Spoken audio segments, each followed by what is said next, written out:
Oh,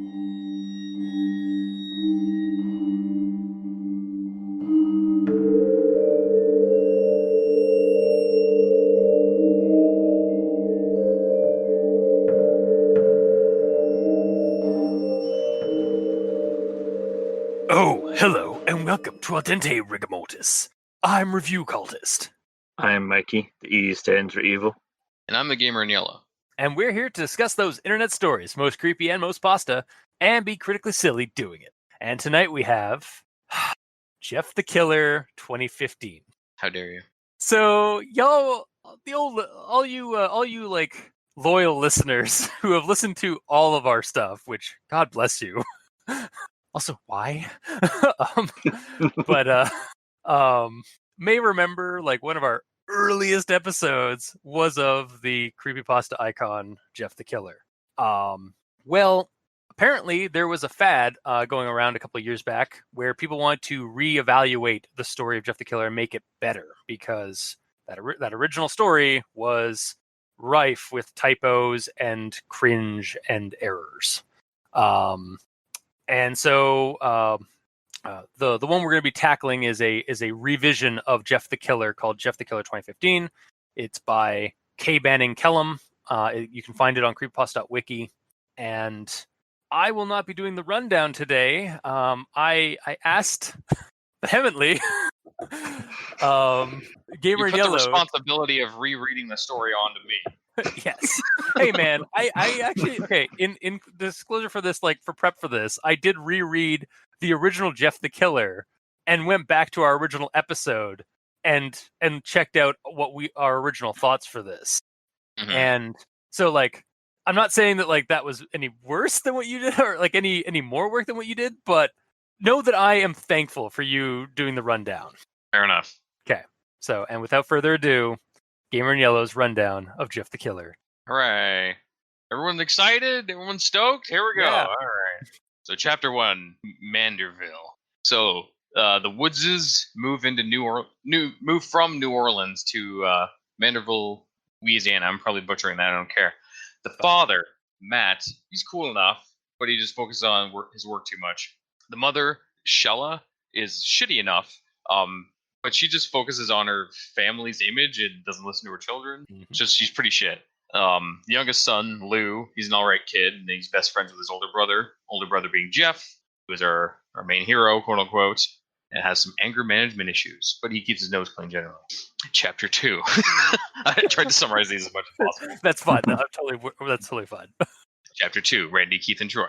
So a week after they've moved in, the kids go to a nearby video store. While there, 3 local kids, Randy, Keith, and Troy, start riding the brothers' bikes that they left out front because they didn't like chain them down and shit. Keith is the quiet, skinny bully. Troy is the fat bully. And Randy, he's the leader of the group, transformed from the norm by the nuclear goop. So Jeff does his best to defuse the situation, since the 3 locals are clearly bullies. Troy and Keith take a punch at Lou, Keith hitting him in the process. Unfortunate for the bullies, Jeff knows how to box and proceeded to take out Keith and Troy very easily as he let some of that anger out. The girl in the video store was calling the cops, so Lou breaks Jeff from his face-punching pursuit of the 3, and they skedaddle.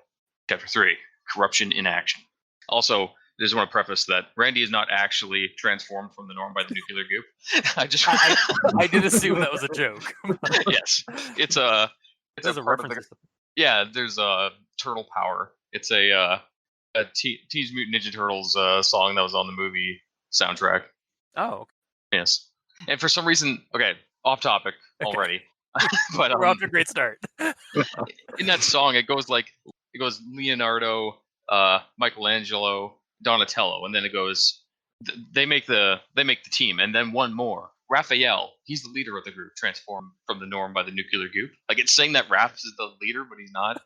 It's weird. Yeah, wait. Raphael is not the leader of the group. That's what I'm saying. It is Leonardo, right? Yeah. Or is it no? It's not. Donatello's the brains, right? Blue one. Hang on. Yeah, it's Leo. Leo's blue and the leader type. Yeah. Donatello's the purple one. Michelangelo was the party dude. The reddish. Yeah, he's the reddish yellow one. Yeah, the orange one. Reddish yellow. That's what I said. And then Raphael is the hothead, like the muscular hothead. Yes. Gotcha. Anyways, moving on. Yes. Chapter 3, Corruption in Action. Unfortunately, they told the bullies where they lived, stupidly. So on arrival, the police were at their house. Inside, their parents scolded the hell out of them, both ignoring every word that the boys say. Even the police officer ignores them, since Randy threw the brothers under the bus with his story. In a bit of rage, Jeff calls the cops bullshit, due to the cop being possibly related to Randy or the cop having nefarious relations with Randy's mother. On being sent to their room, the boys know that they can only trust each other anymore. Chapter 4, Absent Compassion. The next morning, the parents sit the kids down to have them shut up and listen to them. Lou is moving in with their aunt because the two of them are too rambunctious when together. Even when pleading their case and showing the swollen lip of Lou to the parents, they play it off like he was just roughhousing with some kid. Jeff finds out that Randy's father is Mr. Woods' boss, being his father, hence why they're doing all the butt kissing. Mhm. With Lou gone, Jeff stayed in his room most of the time because his relationship with his folks were strained at that point. And then we're on to Chapter 5, Forced Friends. Jeff wakes up to an uncomfortably happy Mrs. Woods, waking him from bed and telling him he's going to make friends with Randy Hayden. He doesn't want to, but his mother blackmails him into doing it by saying Lou will move back in if he does it. So on arrival to the Hayden's residence, Jeff greets Mrs. Hayden and gets promptly pushed aside so Mrs. Woods can have the spotlight, like the bet she is.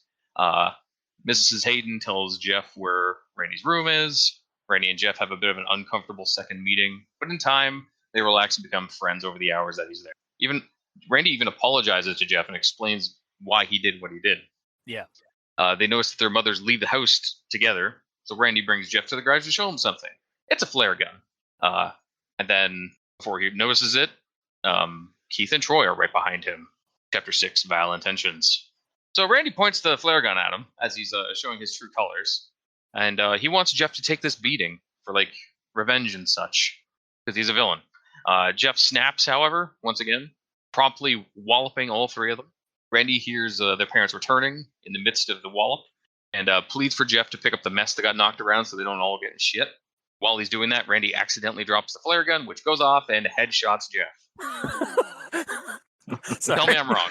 No, you're not wrong. I just love it. And headshots, fatality, triple kill. It's like Unreal Tournament, just like headshot. Yeah. Yeah. Jeff wakes up in a hospital room. Chapter 7, The Birth of the Killer.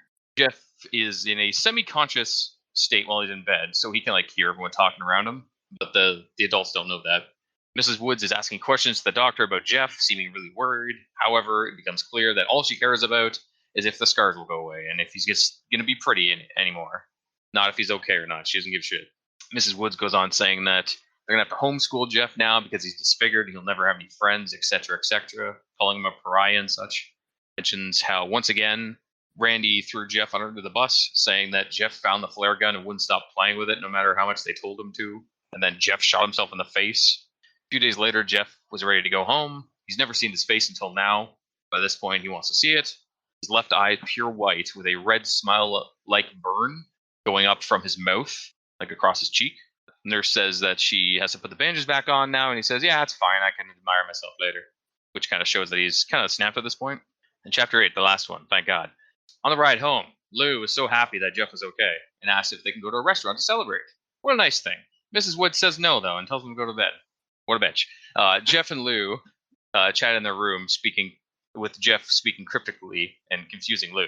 Lou goes to their parents' room to knock on the door and tell them. Mr. Woods tells them to go away and leave their mom alone.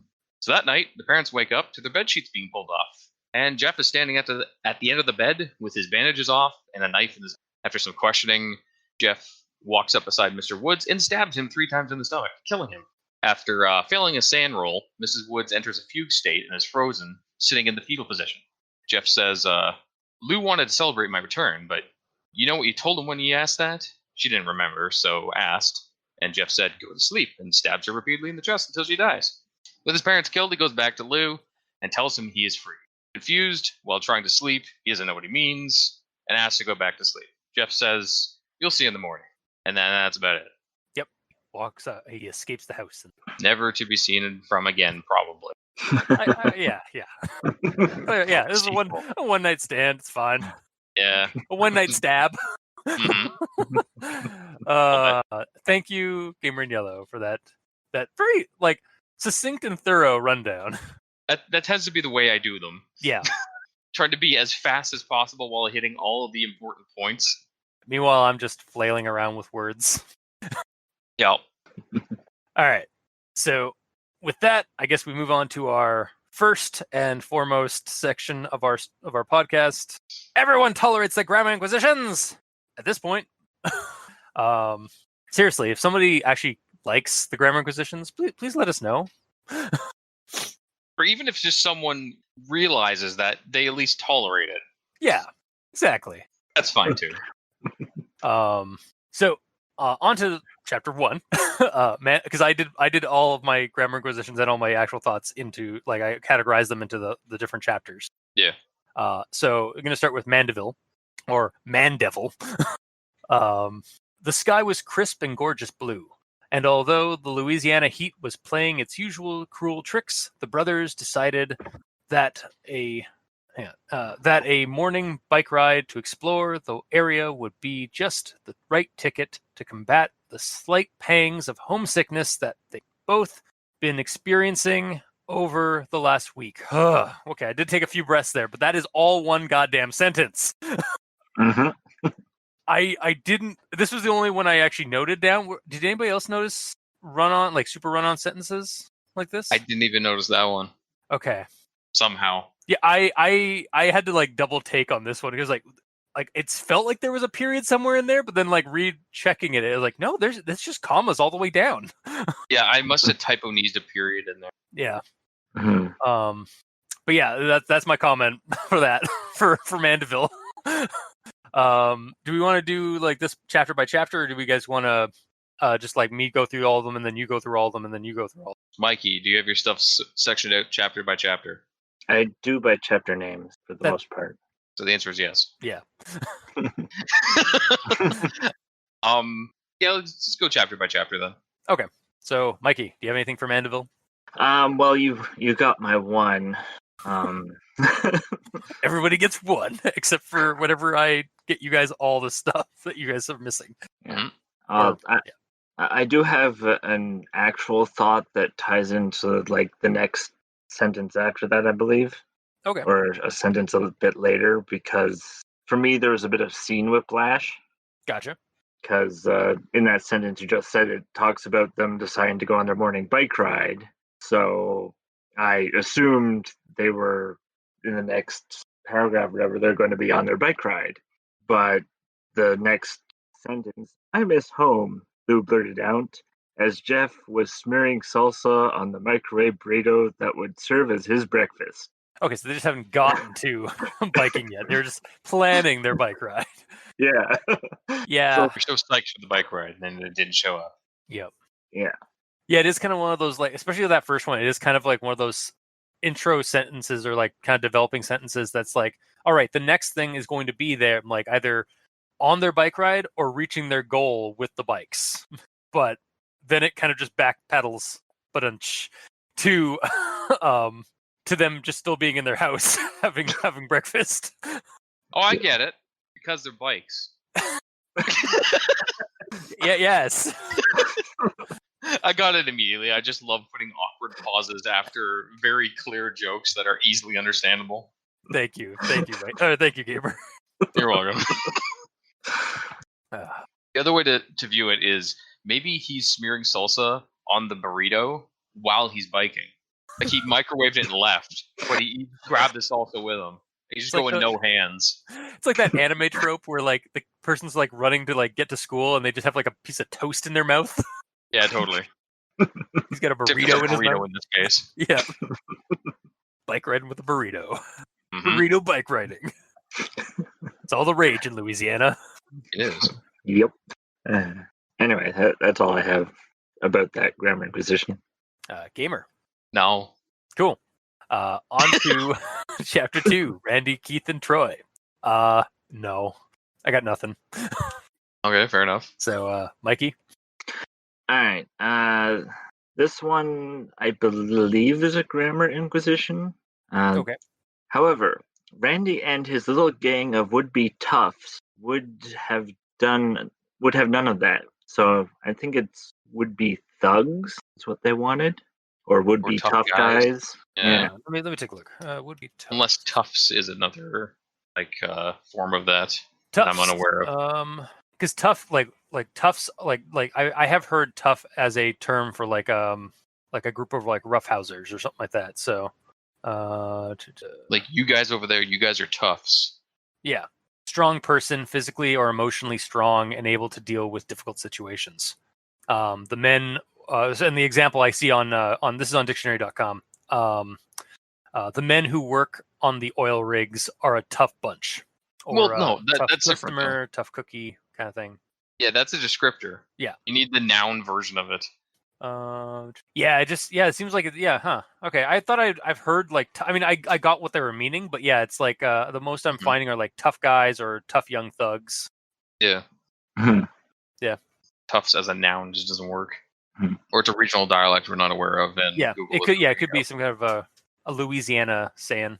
Or just wherever the actual writer's from. Yeah, that too. All right. So that was my one grammar inquisition for that chapter. Gamer. Okay, how'd you guys miss this? Where are you going, pussy? I feel like it should be where you going, comma, pussy? Isn't it dialogue? Yeah. We'll get into that later on. But like, you would be putting a pause in that. Yeah. You'd be saying, where are you going, pussy?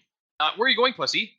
Like, yeah, I would. Yeah. I think a comma would definitely work there to like to add for like the pause and stuff. They would be toughs though. Maybe that's how the character speaks. Yeah, probably. Yep. However, because I'm doing my job, grammatically it's incorrect. It's dialogue, but you would say it with a comma, unless you don't. Which is cool, I guess. Yes. That's all I got. Okay. So on to corruption in action, chapter. I've got nothing of note for this one either. So Mikey. I got nothing for that chapter. I have nothing for the rest of the story. I'm gonna take a nap. Cool. You've done your job. Sleep, young prince. I will. On to chapter 4, absent compassion. I've got nothing. Mikey. Also nothing. Cool. And on to chapter 5. Forced friends. And this is one where I have it. And guys, these are going to be dialogues, but sue me. It bugged me. So starting with this one. Yeah, sorry about that, Miss Hayden. Me and Lou had no idea that it was okay for your son and his friends and mess with our bikes without asking. And I think it has to be a to rather than an and. So it's like we had no idea it was okay for your son and his friends to mess with our bikes without asking. But it's dialogue, so and my next right over that. Yeah, and my next one here is another piece of dialogue. I guess I'm sorry for 2. Things went too far. Again, dialogue, but I think it needs to be. You need like an extra word in there, and I think it should be. I guess I'm sorry for that too. Or just I guess I'm sorry too. Or even I guess I'm sorry too, or I guess I'm sorry for that. Like something like that. Again, dialogue. So, but that's my grammar inquisition for forced friends. Mikey. You got mine. Congratulations. It was also dialogue. Wait, you attacked dialogue too? You son of a bitch. Literally all I attacked on I know. discrepancies as well as dialogue. That's fair. Speaking of gamer, do you have what? No, I told you. Oh right, yeah. Sorry. I'm sleeping right now. Okay. No, leave me alone. What are you talking about? I need to go to sleep. Go to sleep. Onto vile intention. However, when it was placed so close, when the aroma and the promise of that sweet, savory flavor was only inches away, Jeff found that he could no more to stand against it than a ship in the ocean could stand against a typhoon. So I think you need to remove the to before the stand. So it's like Jeff found that he could no more stand against, Jeff found that he could no more stand against it than a ship in the ocean could stand against a typhoon. Like for some reason, there's just an errant 2 in there. Yes. And that is mine for violent tension. So, Mikey, do you have anything? Nope. Okay. On to the birth of the killer. And this is dialogue again. Sorry, there's a lot of dialogue typos in the story, apparently. It's okay. There will be plenty to time for me to admire myself later. I think you mean there will be plenty of time for me to admire myself. I mean, he snapped a little bit at this point. Yeah. And I mean, all the other dialogues I think with the exception of the one from Randy, I think the other ones are all dialogue from Jeff too. So Yeah. So Mike, do you have anything for this one? Nope. Okay. And on to go to sleep. I have nothing. So Mikey. All right. It's time for me to do the conjunction junction. Everyone's second favorite segment. Yay! And now, a conjunction junction with Mikey. The E stands for evil. Take it away. And while he wanted quite badly to sock Randy and his pals around, a real concern suddenly invaded his mind. And while things had been far from perfect in their home, even after the move, there was a peace that had fallen over the family, and Jeff, fighting his urges, decided to do his best to keep it. It was actually Troy, the fat kid who stepped forward, fist balled, eyes squinted in anger. So now, seeing one of his friends go down so quickly and easily, left him in a state of shock that he had no idea how to address. It was as though the joy of showing them up was perfectly blending with the rage he felt towards them. And so it was. Lou was shuttled off to his aunt's place in Abita Springs, Louisiana, a place even smaller and duller than Mandeville, if one can believe that. It felt like thick, sweet syrup stirring around in him. It was hot in there, with the main door shut. It was limp in his hands, though, and the hammer was not cocked back. It seemed that the previous tough guy had all but shrunk back to a scared child.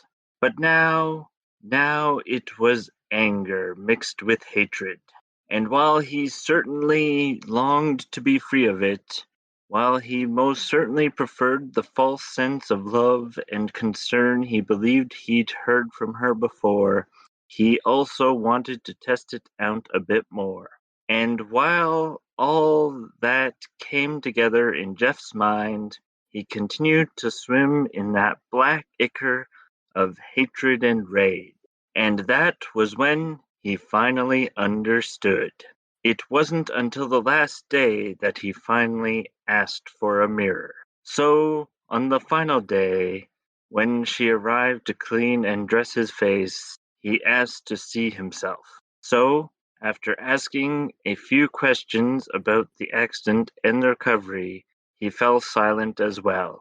It was easier that Lou not have to hear all of that. It took a moment, but Lou finally opened his eyes and looked up. Finn. I'm not gonna lie, I'm a little confused by how disjointed it was, but It's almost like he grabbed random sentences throughout the entire story. almost. Mhm.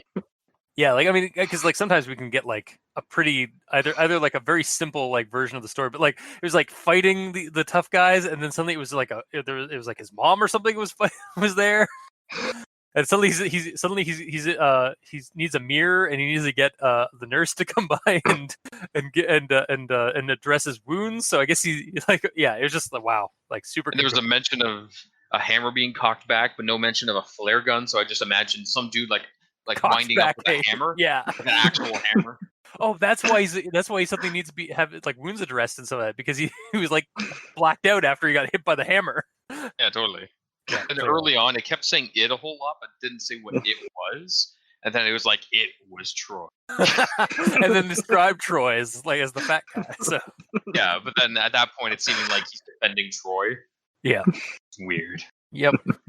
Welcome to the disjointed nature of Conjunction Junction. Mm-hmm. Nice. All right. So that was our grammar acquisitions. So I guess we shall move on to actual thoughts, what we actually thought of the story. I'm going to start with the first one, with the first chapter, as always, Mandeville, which I'm actually going to, this is regarding the titular town setting of Mandeville. I looked it up.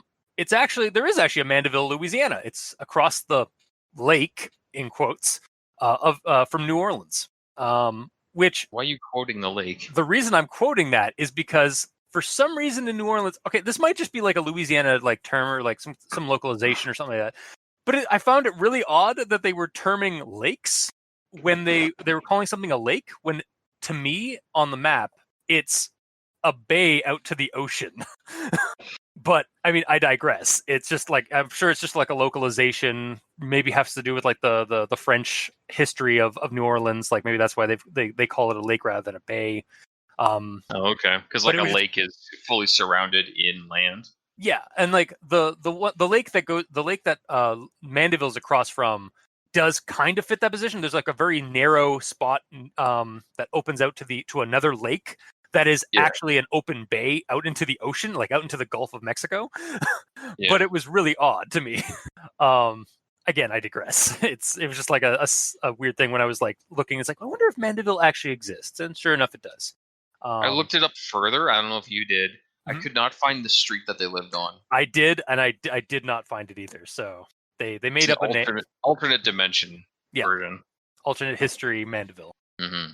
And actually, that was the next thing I had. So yeah, there we go. Whoops. No, it's fine. It's cool. That was a better segue than I had. So okay. So on to the next thing, though. And ZM Video, because I'm Canadian, damn it. Yeah, and ZM Video. The owner knew us and would always let us rent R-rated movies without our parents. And he'd always hook us up with free video game rentals if we got a few movies. Yeah, I miss that too. But Lou, we have to. ... Is this really 2015? With like rental stores? Like, Lucky? I wish they were still around. It's been so long since I've rented a video game. I don't remember when they actually all poofed away. I think they all started really going. I guess aside, well, since the last Blockbuster is still around, but like surviving on turning itself into literally an overnight Airbnb. For some reason, when you said that, I imagined it as like a poster for a movie, like The Last Guardian or whatever. Just the last Blockbuster. Yeah. Now my guess is, as I continued reading the story, that this is actually closer to the original timeline of the original Jeff the Killer, and so like somewhere in the late 90s or early 2000s, rather than actually in the 2015. But that title, like with the title of Jeff the Killer, is it semicolon or colon? Pretty sure it's semicolon. Oh, I imagine that title is just when it was written. Yeah, no, that's what I mean about the title. Like with the title. Oh no, you actually thought that's. Oh wait, hang on. You thought it was just when it was written, not the 2015. But the setting could be in the frickin' 30s for all we know. I mean, that also ruins the that. I mean, it can't be in the 30s because rental movies and VHS didn't exist. I'm exaggerating. I know.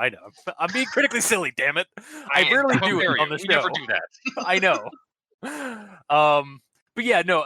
It wasn't until like as I started reading, I was like, okay, so we're probably like somewhere in like the late 90s, early 2000s, kind of like where the original Jeff the Killer kind of took place. But like again, with the title for me, like I actually got like a misconception of like when this was set. Yeah, if you view that the wrong way, then yes, 100%. Yeah. Like with movies and shit, if they do like a reboot of a movie and they don't, or just, if it's a sequel, but they don't put a number after it because they're idiots, because that's what everyone does. Sorry, I'm triggered. Like when you look it up, it'll have in brackets like the 2017 version or 20 whatever version. Yeah, but I mean, to that point, like Halloween, like the Rob Zombie movie, the Rob Zombie remakes, they were actually like they weren't period pieces. They were set in like when they were filmed. Same with the newer. Actually, that doesn't make the last Halloween one, just a sequel to the previous one. But like Stephen King's It, for example, the novel is written the grown-ups are in the 80s, and they were kids in the 50s, whereas in the movie adaptation, they were kids in the 80s and adults in the 2000s. Yeah. So like they did update like that's what, like they did update it to the time. Which is what I kind of expected this one to, but then it seems to be like more just like somewhere in like the early 2000s or late 90s is my guess. Yeah. Which I mean, it's I didn't fine. go in with I didn't go in with the thought that it was 2015, so I just kind of let the story tell me what time it was, just based on the tech level. This is this is Thursday, not Freaky Friday. Like, why have we switched situations here? I don't know. I mean, I don't know. Yeah. So okay, so 2015 is just like when it was written, not the actual setting. I believe so personally. Yes. No, that's probably the better way to go with it. And so my next one here, Lou interrupted. I know we have to make the most out of this, but still, this place just seems so fake. And Mom and Dad still treat us like we aren't even here. Yep, they do. I was sort of hoping the new house would improve their mood, but what can we do? And I really had hoped that this story would have elaborated why their parents are just so god awful. Giving us some kind of a reason why, like outside of like, oh, they just want to fit in, but like they seemed like they were terrible even back when in their old place. Well, because they probably also wanted to fit in back then. I guess, yeah. And then I summarized it at the start of my rundown. I don't know. The dad just wants to like focus on his work. That's all he gives a shit about, and the mother just cares about her image and the family's image. Yeah, I guess it's really just I kind of wish we gotten a little bit more backstory to them just being otherwise shitty people, but I guess they're just shitty people for those simple reasons. They're like anime characters because they have like one like facet about themselves, and then that's the entirety of their character. Which, and to be fair, like I read the original story after reading this one to see like if they're like what the differences were. And what's funny is the did you just call me you poor fool? I said my condolences. Oh yeah. What I found funny about the differences is that not only are the parents named in the original story versus this one, they're named in this one. Do we get a full name for like both they're parents? Named repeatedly. It's Matt and Shella. Yep. Oh, okay. Yep. So they were named differently in this one than they were in the other one. Okay. But like, yeah, they're just as terrible in the original one too. Like they're just, but it's more of like a kind of like a ditzy terrible. Like they're just absent-minded and dumb. Whereas in this one, they are like actively malicious to their family member or to their children. Yeah, they're choosing to be terrible. Yeah. Yeah. So, those are my actual thoughts for the first chapter, Mandyville. Mikey. First bit of critically silliness here. So, a week after they'd settled in, Jeff and Lou woke up early. So they slept in for a week and then woke up early? God damn it. How long were they expected to sleep? Like a month or two? I literally have my hand on my forehead right now, just like in pain. Good. Let the pain flow through you. Wow. Yeah, they were supposed to hibernate. Yeah, clearly. For most of the summer. All right. So, yeah, that's out of the way. Now that you've caused the cultist to have an aneurysm. One per recording. The next actual thought I have here is some more scene whiplash. Okay. So they're on their bike ride. And are we sure? Are they just talking about the bike ride with the burrito? They're on the bike ride making breakfast while bike riding. I already established this. Yes. They have baskets on the front of their bikes. There's a cutting board on top of it. There's a little like fence around the cutting board so the shit can't fall off of it. Mm-hmm. It's very well thought out. I'm just going to draw you riding a bike with this whole setup. Please do. That's the title card this episode. That's fine. All right. So anyway, here's the quote. So we're talking about the shopping center. So the village shopping center was the name of the short row of businesses Within these were a Pizza Hut, a Chinese restaurant, a tobacco store, a Sprint store, and what Jeff and Lou were most excited about, a video store.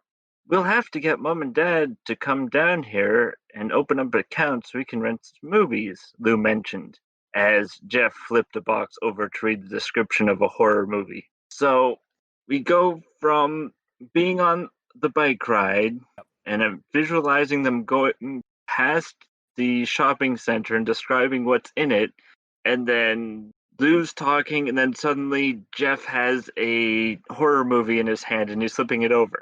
Yeah, it's a little quick to, like, between scene situations. Like I the way I would envision that would be them bike riding past the shopping center for you to see all the buildings, and then like it would just cut to them inside the video store. But yeah, Or you're biking past all of the shops, and then while like getting in front of the video store, he lifts up the cutting board and pulls out a busted DVD or VHS case. It doesn't say specifically of whatever horror movie it is. He's like, okay, what's this movie I got to look for? Because I broke mine. You see, I got to see if I can rent one or buy one here. Yeah, that's he just has it with him. Yeah. So that bike solves everything. Yep. Or ruins everything. Yeah, it depends on your view, I guess. It's like, what's that phrase? I can't remember one. Cool, nailed it. All right, so that's the last of my actual thoughts for the first chapter. Okay, Gamer. I actually don't have anything for the first one. Okay, then I guess I actually don't have my notes sectioned out into sections, chapters, so I'm going to do that right now. Cool. It's going to be super easy. We'll try to keep your. We'll try to keep the momentum or some keep you covered there while you do that. It'll be fine. So on to chapter 2. Randy, Keith, and Troy. Lou, who was both in better shape and had sparred with Jeff a time or two during his time spent boxing, was able to avoid the punches, but just barely. So these kids, who aren't old enough to set up an account at a video store, took boxing lessons? It explained why. Yeah, it does go on to explain why. And also to that, like this was like my initial like thought when I was thinking of this. I was like, I guess like Taekwondo and karate are something that happens. Yeah, I took karate. Yeah, and school. Yeah, like I took Taekwondo when I was in like I think when I was 12. So it's not. Yeah, it took me a second because I don't often associate boxing, as like one of those like martial arts that you learn or you can take classes as a kid. But I guess it is kind of basically the same kind of thing. It's usually kickboxing. Yeah. But yeah, there are kickboxing locations nearby. So okay, I've seen them. I'm sure there'll be children in there that could beat the shit out of any of us. Yep. Yes, 100%. I stay away. They're scary. First off, children are scary in general. Second off, they've got moves. Why isn't there a horror movie about that? About like kids like who know like karate and stuff, just like attacking people. I feel like you'd hit 2 nails on the head there. Well, bet. So yeah, that's my one note for Randy, Keith, and Troy. Is just like I was initially confused about like the boxing lessons, but Mikey, D stands for evil. All right. So my next actual thought is sort of a continuation of the critically silliness. Okay. So be prepared. Psyching up. Yep. Let's go. Let's do this. Should be hardened to this by now. You'd think. All right. So the quote is, "If he and Lou got into a fight on their first week in this new neighborhood, their parents would freak." To which I'm like, well, this is the second week because they spent their first week sleeping. Yeah, it's true. Yeah. I think it's the third week actually. Hey, they're good. They can fight all they want. They got energy for days. Literally. They slept for 3 weeks, remember? So they got all the energy. Yeah. I feel like we are almost like the bullies of this recording. Like we're bullying cultists. It's fine. It's fine. I asked for this, guys. You did. This is totally not Stockholm syndrome. I asked for this. All right. Anyway, my next actual Another thought is Sorry, I'm gonna let you finish. that the You hear me? Yeah. What's up? Okay, he keeps talking even though I said I'm gonna let you finish. Oh shoot. Okay. Oh. We didn't hear you say that then. Oh, okay. Another title card idea. You can make yourself as the cultist as like Jeff or as Lou or whatever, and then me and Mikey as bullies, like with our like hands, like we're gonna punch you, but we're just like saying terrible puns. Yeah, I'm just gonna like it's just gonna be like just shouty lines off your faces and just pun. Yes, of like course. pun exclamation point. Mhm. Yeah, that's okay. Write There's that like down. green tears coming down from inside your. I inside cry your hood. normal tears from that green eye. Do you? Yeah, it's just a single green glowing eye. I cry tears from I that. don't know if you're full of energy and shit. No, not normally anyway. Okay. You should write that down though. Just let me know, remind me. Just in case, because we have two options there. Yep. All right, please continue. all right. So my next actual thought for this section is that we get an exposition dump that seems a bit out of place. Is this when he's giving him his business card, like with all his information about them? Well, The no, this metaphorical was business. Sorry. well, Lou, I believe it was Lou that insults Randy, and then we get some exposition dump about Randy that doesn't seem to fit in my mind. Okay. So I have the quote here. We're going to your mom's house. Me and my brother saved up a couple dollars from doing chores, and we hear she doesn't charge much. As the words left Lou's mouth, Randy appeared to only register a small portion of it. A small portion of it all. Randy Hayden had grown up in Mandeville. His father was a partner at a local firm that made a lot of money. Something else that Jeff would soon come to learn. Randy and his friends, while the same age as Jeff, had grown up in very different circumstances. They were used to being listened to. They were used to being feared.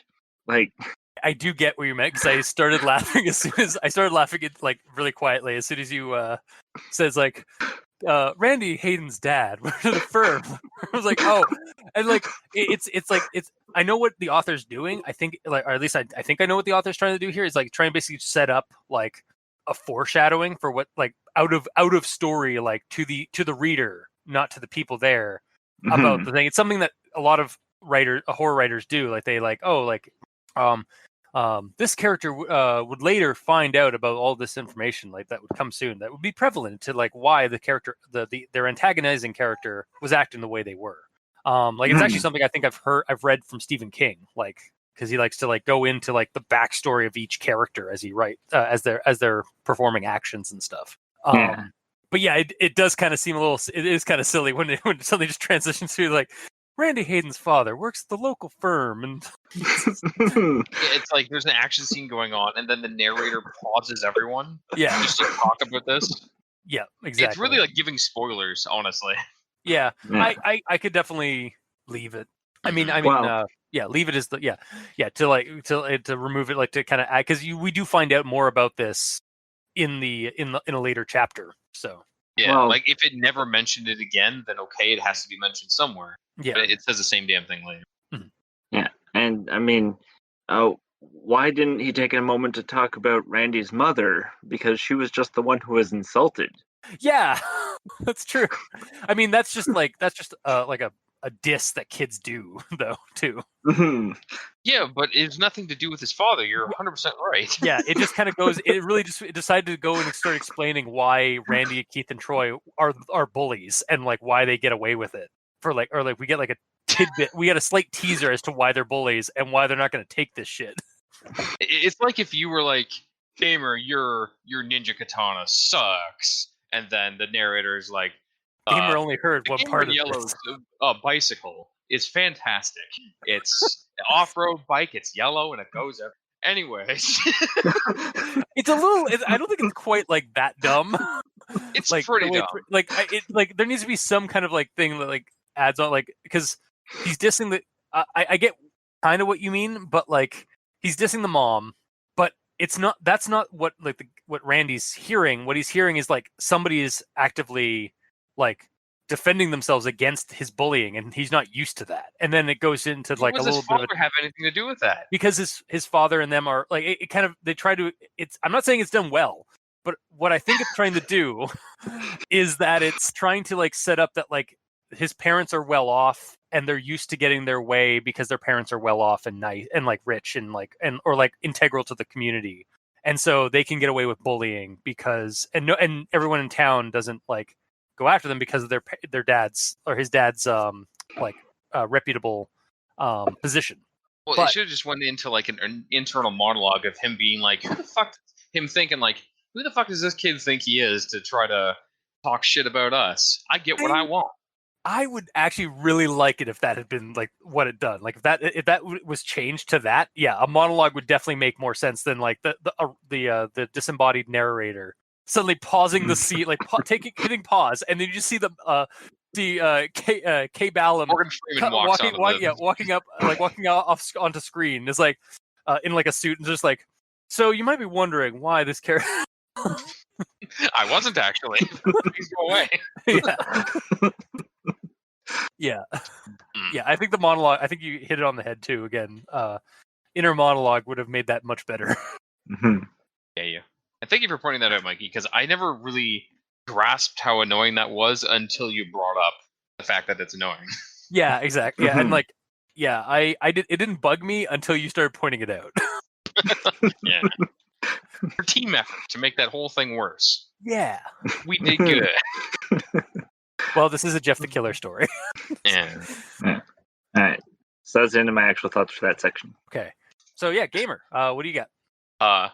The only thing I took note of is the fact that they just kind of blatantly say where they live. Not 100% accurate where they live. They just say like the street they live on. But they gave enough information that they knew that there is a place for sale there, so they know exactly where he is. So basically like a business card. Yeah, pretty much. Just as soon as I read it, I was just thinking, you're being way too specific. This is going to bite you in the ass. The bullies know exactly where you live now. And then I put an edit of the next chapter after I read it. Cops showed up before he got home. Yep, okay, this is bad. So yep. Maybe you shouldn't have told these where you lived. Yeah. No, I agree. I'm surprised I missed that on my notes. Yeah, I totally missed it.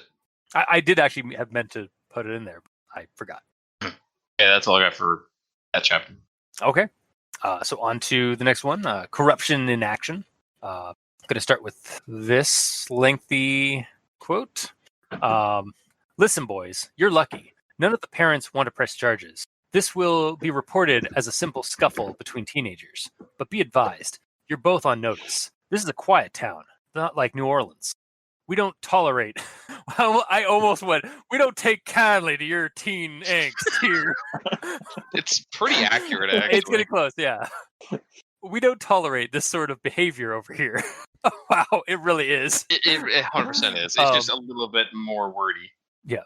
If you see Randy, Keith, or Troy, I highly recommend you tell them you're sorry. We'll be keeping an eye on both of you. So don't let this happen again. You don't want to have an arrest record. And to this, like at this point in the story, I'm just like, I love how like this story has made me absolutely despise and hate everyone in this story except for Jeff and Lou.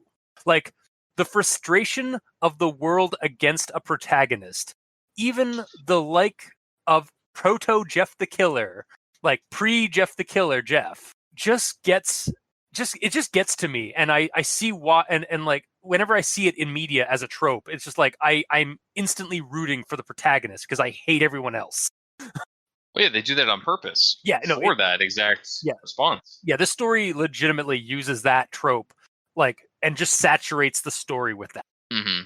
So, but yeah, that's my thought for corruption in action. It's just like the despicable town and parents. Yeah. and how they push Jeff and Lou up above that. So yeah, Mikey, he stands for evil. All right. My actual thought actually bleeds into the next one as well. Okay. So, the issue is that they say the same thing twice, just slightly differently. Which, in this corruption action section, it has neither of their parents spoke to them for the rest of the day. At the beginning of the next section, Jeff and Lou didn't hear from their parents for the rest of that day. It's just like, yep, still not talking to them. That is weird. Mm-hmm. That is kind of odd how they like recapped that between chapters. Maybe it should have been like, they didn't hear from their parents for like the next couple of hours, and then the next paragraph is like, even until the end of the day, they still haven't talked to their parents. Yeah. So, like a little different. Yeah, Yeah. I can see it. Mm-hmm. And again, I didn't even notice that was a problem until you pointed it out. Yeah, So now it's bugging me. Yep. Mike Negative tearing points? down the veil of tearing down the veil that is rose-colored glasses. I don't know what that notion would be. No, rose-colored glasses is like nostalgia, isn't it? Yeah, I don't know what veil you're tearing down, but I can't describe it. It's indescribable. Anyway, Yeah. this metaphor is over. Yeah. Don't worry. Okay, next title art idea. You need to draw Mikey with a pickaxe hitting this undescribable thing that you can't describe. Yes. All right, so I'm just gonna make the title card is just gonna be a comic strip. Okay. All the different titles or the different title card ideas. Yeah, It'll totally. be like my most Me on a bike. involved title card in a while. It's gonna be me on a bike making a burrito, you being bullied by bullies saying puns, and then Mikey using a pickaxe to hit something that you can't possibly draw. Yeah. Okay. Easy. Excellent. Yeah. So anyway, another way to fix that is to just at the beginning of the next section, just say that Jeff and Lou remained in their rooms late at night, yada yada yada. So continuing with the next sentence rather than saying again that they didn't hear from their parents. Yeah. Would have made more sense and not be repetitive. Mm-hmm. All right. That was almost a grammar inquisition a little. Yeah, Almost. It works for both. All right. And that's the end of my actual thoughts for that section. Okay. Gamer? Right, so my one note on this section is kind of like yours, Cultist, a little bit, just in regards to the parents, not just everyone as a whole. Yeah, just the whole fact that, world like, against these two characters. Yeah, and two of which are obviously the parents, Matt and Sheila, and they're just horrible parents. And like the kids say that they never start fights. Like they got pretty clean noses in regards to like fights and shit. But they just the parents don't give a shit. They're like, no, I'm not going to believe you. You're wrong. You guys are always rambunctious. They even say that later. You guys are always rambunctious when you're together and you're causing problems. And well, apparently, at least in the eyes of the children, they're not bad kids. Yeah. And I mean that is honestly like like again, it's not even just this story. It's not just creepypastas. Like this is a trope in horror media where like the protagonist, like their parents, no one will listen to them. Like they're always getting like basically accused of the thing that like either the monster or the villain or like the antagonist of the story is like doing because they have the better rep. Like basically it's a conflict of reputation. Like Yeah. or again, like the cops are clearly like they're dirty cops. Like and like it's very small scale in this story in that like they're protecting the kids of some well-renowned adults in the community. But here's the thing: I wouldn't even call the cops dirty. They're not, because Really? yeah. Because here's the thing: the cop is just doing his job, honestly, in this situation. Because what happened was they went outside. The kids went outside to get their bikes back, and then the employee at the video store saw them talking, and then the next thing that they saw was Jeff beating the shit out of them. So unless she was staring at them the entire time, and saw Troy and Keith take a swing, which she probably didn't, she probably looked over when she heard something, which would have been the punch from from Jeff actually doing it. So in her eyes, she started it. So she called the cops, and then eyewitness account and the three bullies saying that he started it, he's fucked. Yeah. So unless his parents back him up that he never does this shit, he's screwed. Yeah, and again, like the cop does point out, like, well, your bike wasn't chained, which it just like I can get into the mindset of why the kids think this is so unfair. Yes. Because I think that's what why this ratchets up the frustration is what this trope builds up, is just like that frustration of the protagonist that the reader occasionally feels as well. It's like, no, they didn't do anything wrong. Why is no one listening to them? Yeah. And with the bike thing, it's like, yeah, they shouldn't have been freaking riding the bikes because they're not theirs. Yeah. So it's like That's what I meant by like dirty cop thing, was like they were like they're in a small way they're protecting the bullies because they're giving them an excuse with the, oh, you should have chained up your bike. Yes, sorry, I didn't mean to cut you off. Yeah, it is. They are okay. They're not fully dirty. They're just a little soiled. They're unclean. Unclean top. Okay, sure. Yeah. But yeah. The bike situation is like if you drove your car up to friggin' Quickie Mart or something, and you went in to grab something, and you left the door open with the keys in, and then someone steals your car, and then the cops show up and they say, "Well, you left the keys in it and the door open. The car's his now. Goodbye." You know, like that's bullshit. That is bullshit. But so it's not so much. I mean, they may not be dirty, but they're like, I just had a word for it. I just hadn't a reason for it. No, not unclean. It wasn't unclean. It was they're a small town group of cops, and they don't take. It even says like, we don't take kindly to your, like, they don't take kindly to outsiders, and that's a thing that happens in small towns, is that you don't like the town's cops and like the townsfolk are always weary about like the new people that come into town, like that move into town, like because they don't want, based on everyone's reputation. If you're new in town, you're the one who's getting targeted for everything because everyone else has a rep that's good or bad. Exactly. Yeah, like you're going to be the scapegoat for everything that goes wrong. Yeah. Yeah. So it's not even just like the cops are like dirty or unclean. It's that the town itself just doesn't care or is outwardly malicious to outsiders. For sure. And with how Randy dealt with this whole situation, I'm assuming this isn't the first time he's done it. So I'm assuming the cops would have had a run-in with him repeatedly. Yeah. So just never finding him because of his status. Exactly. So yes, they're dirty. So, I like that we had that round. Yeah, turn around completely. Yeah. Okay. And is there anything more that you got for this one? Nah. Okay. On to Absent Compassion. I actually don't have anything for this one because it's very similar, I believe, to what happens in the first story. It's just a little bit. There's alterations to it, but ultimately, Jeff is left alone, is what happens. So I don't really have much else to say for this one. It's just, again, unfair, uncaring world around these two kids, and it just further makes the makes you want to like kind of see the underdog prevail. But yeah. So Mikey, do you have anything else for Absent Compassion? Nope. Okay. Gamer. Nah. Yeah. It's really just kind of like it's almost like a lull between the two big scenes that are about to happen, or like between the two scenes. Yeah, it's an intermission. Yeah, kind of. Yeah. It was an excuse to get Lou out of the area, or to get Lou out of the conflict completely. Mm-hmm. And again, just further example of the parents being terrible. A little bit. So next one is Forced Friends. I have a lot more to say about this one. So starting with this. Hey, so I guess you heard our parents want us to hang out, get to know each other. Jeff stated with little conviction. Yeah, that's my mom. That's my mom, all right. She doesn't like drama. Honestly, I think she worries too much. I mean, I'm cool if you're cool. This nonchalant conversation, and the nonchalant conversation that follows, like him hanging out with Randy, or Jeff hanging out with Randy. This is my thought.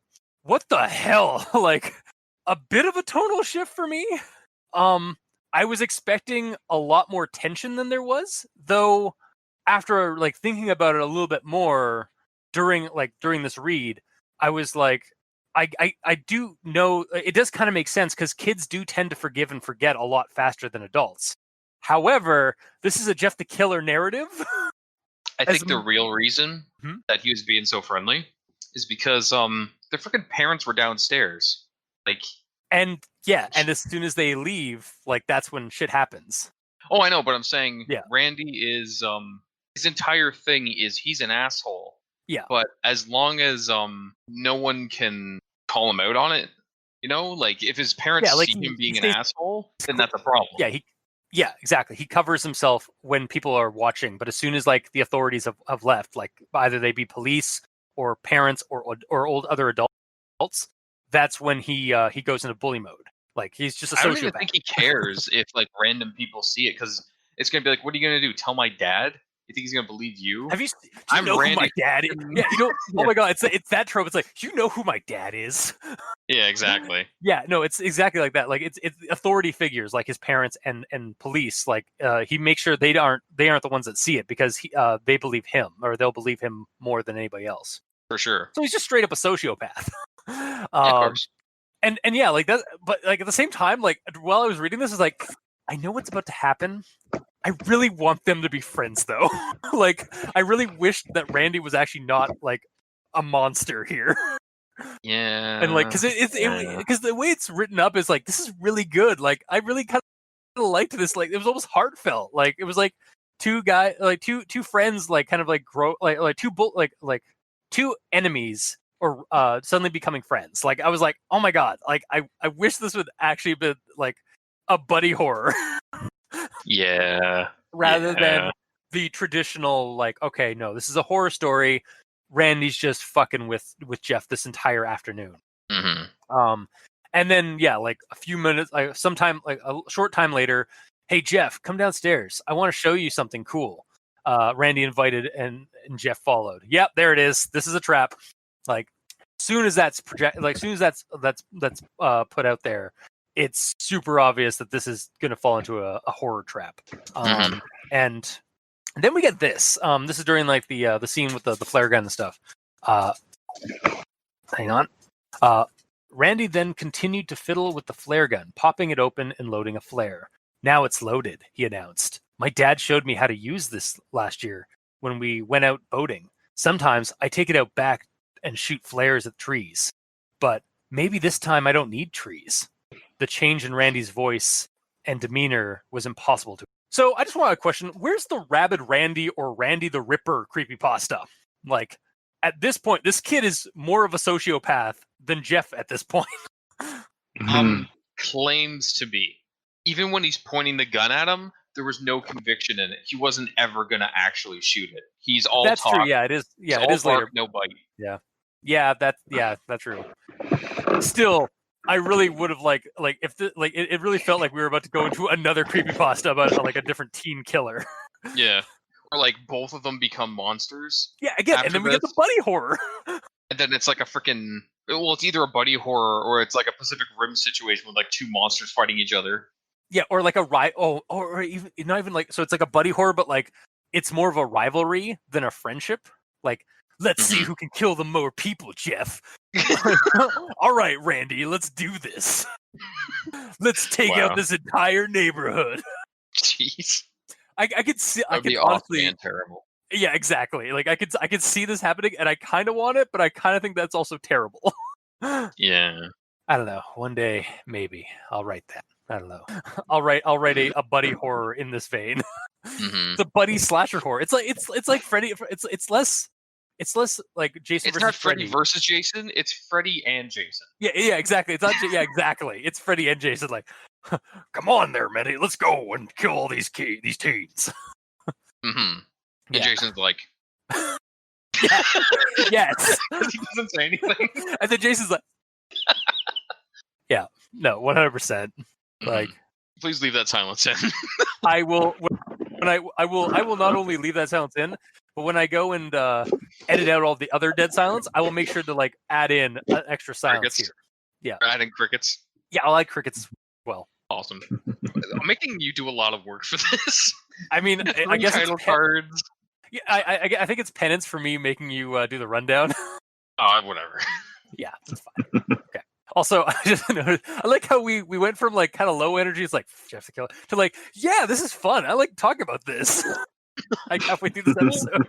Yeah, totally. All right. But yeah, that was my actual thought, right? Right. We're gonna move on Yep. to Mikey, I think. Okay. So Mikey, what do you have next? What do you have for violent intentions? What are you? Or no, sorry, not violent intentions. For forced friends. Worst friends. Yeah. All right. I have a thing where for a split second I didn't know who was talking, and it made for some interesting, Some an critically interesting silly moment. scenario. Yeah. So here's the quote. A short time later, Jeff and his mother were pulling into Randy's driveway. Randy's mother answered the door.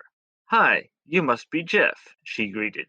Jeff smiled wanly and confirmed that was in fact who he was. "Hello, I'm Sheila Woods. Nice to meet you in person." Oh, that scene. Yeah. Oh, you thought that was Jeff saying that? Yeah. Yeah. But then the very next thing after that is Jeff's mother announced. So, but until you get to that Jeff's mother announced, It Yeah, is kind of odd. because Yeah. yeah, the subject is mentioned right there with Jeff, and then dialogue should be his. Yeah. So if that was okay, maybe this is a grammar related discrepancy then.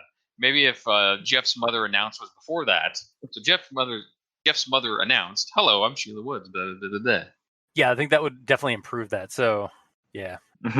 yeah. But that's the only thing I have for that section. Okay. Gamer. Okay. Yeah, I'll just read this quote. Okay. "Hello, I'm Sheila Woods. It's nice to finally meet you in person," Jeff's mother announced, barging past her son and extending a hand to Randy's mother. So, same quote, Great but segue, different by the way. reason. Yeah. Huh? Great segue, by the way. Yeah, totally. So same quote, different reason though. The reason I made note of it is just how cartoony this scene is, because it's straight up a cartoon at this point. Like the mom just kind of puts her hand on her son's face and just pushes him out of the way so she can be in the spotlight. Yeah. It's like a straight up cartoon there. Yeah, for 100%. Kind of hilarious. And then this other one is kind of a little bit in the veins of what you were saying earlier, Cultist. It looks like I'm just piggybacking off of your guys' thoughts, but that's fine. At the point where it's like about time, I figured my mom would eventually talk to your mom into going shopping or get coffee or something like that. Jeff heard Randy pause the game.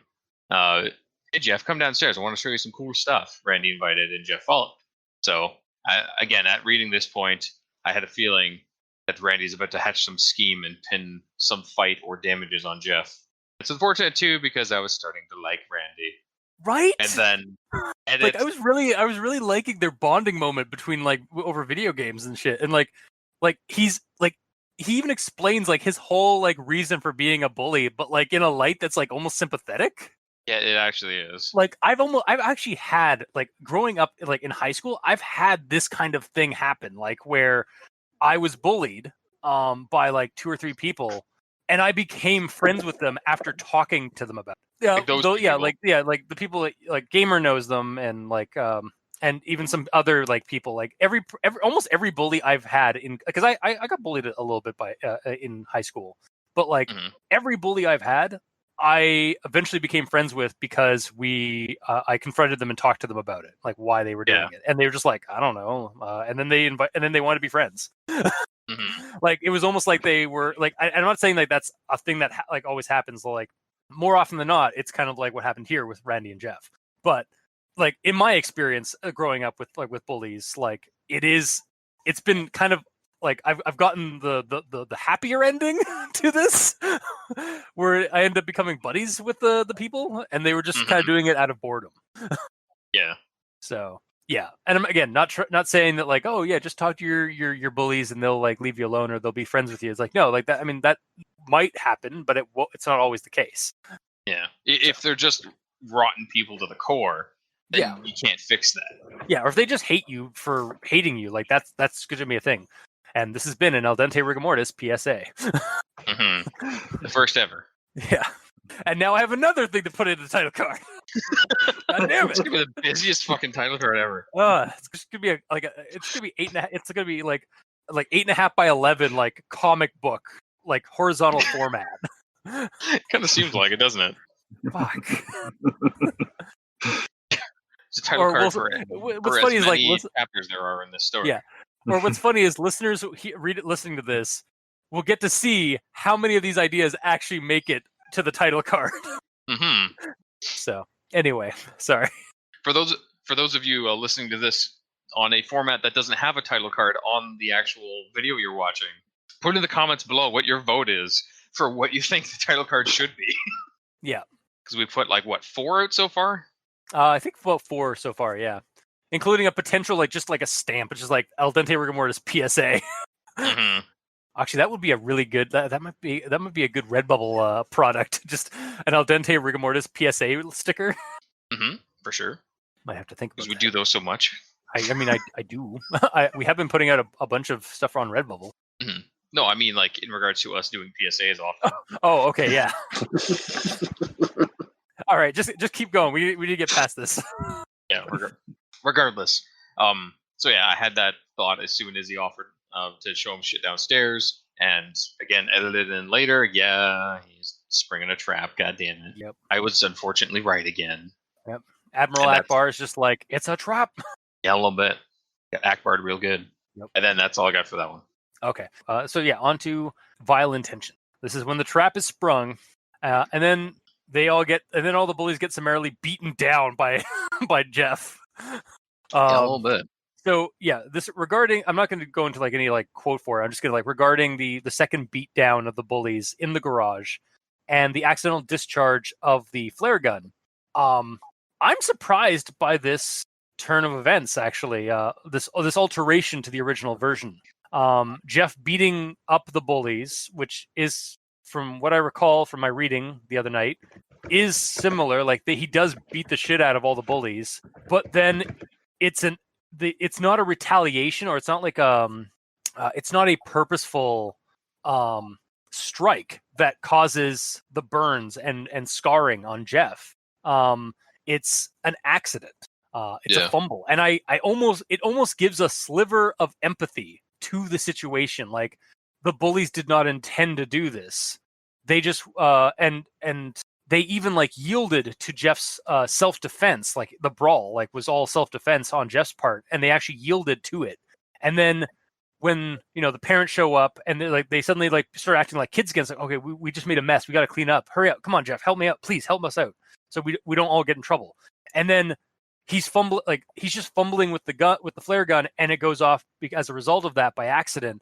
It almost, at this, it's just no one's super at fault here. Suddenly the story stops being people are malicious to Jeff, and so that's the reason. It was a complete accident that happened, that caused Jeff's scarring. And the protagonist, and at this point not a mindless killer, and he's still semi-likable at this point. He's still the underdog character. Jeff actually gets a win, and I'm excited for it. Yeah, this is turning up great. And then the fumble, I was like, oh shit!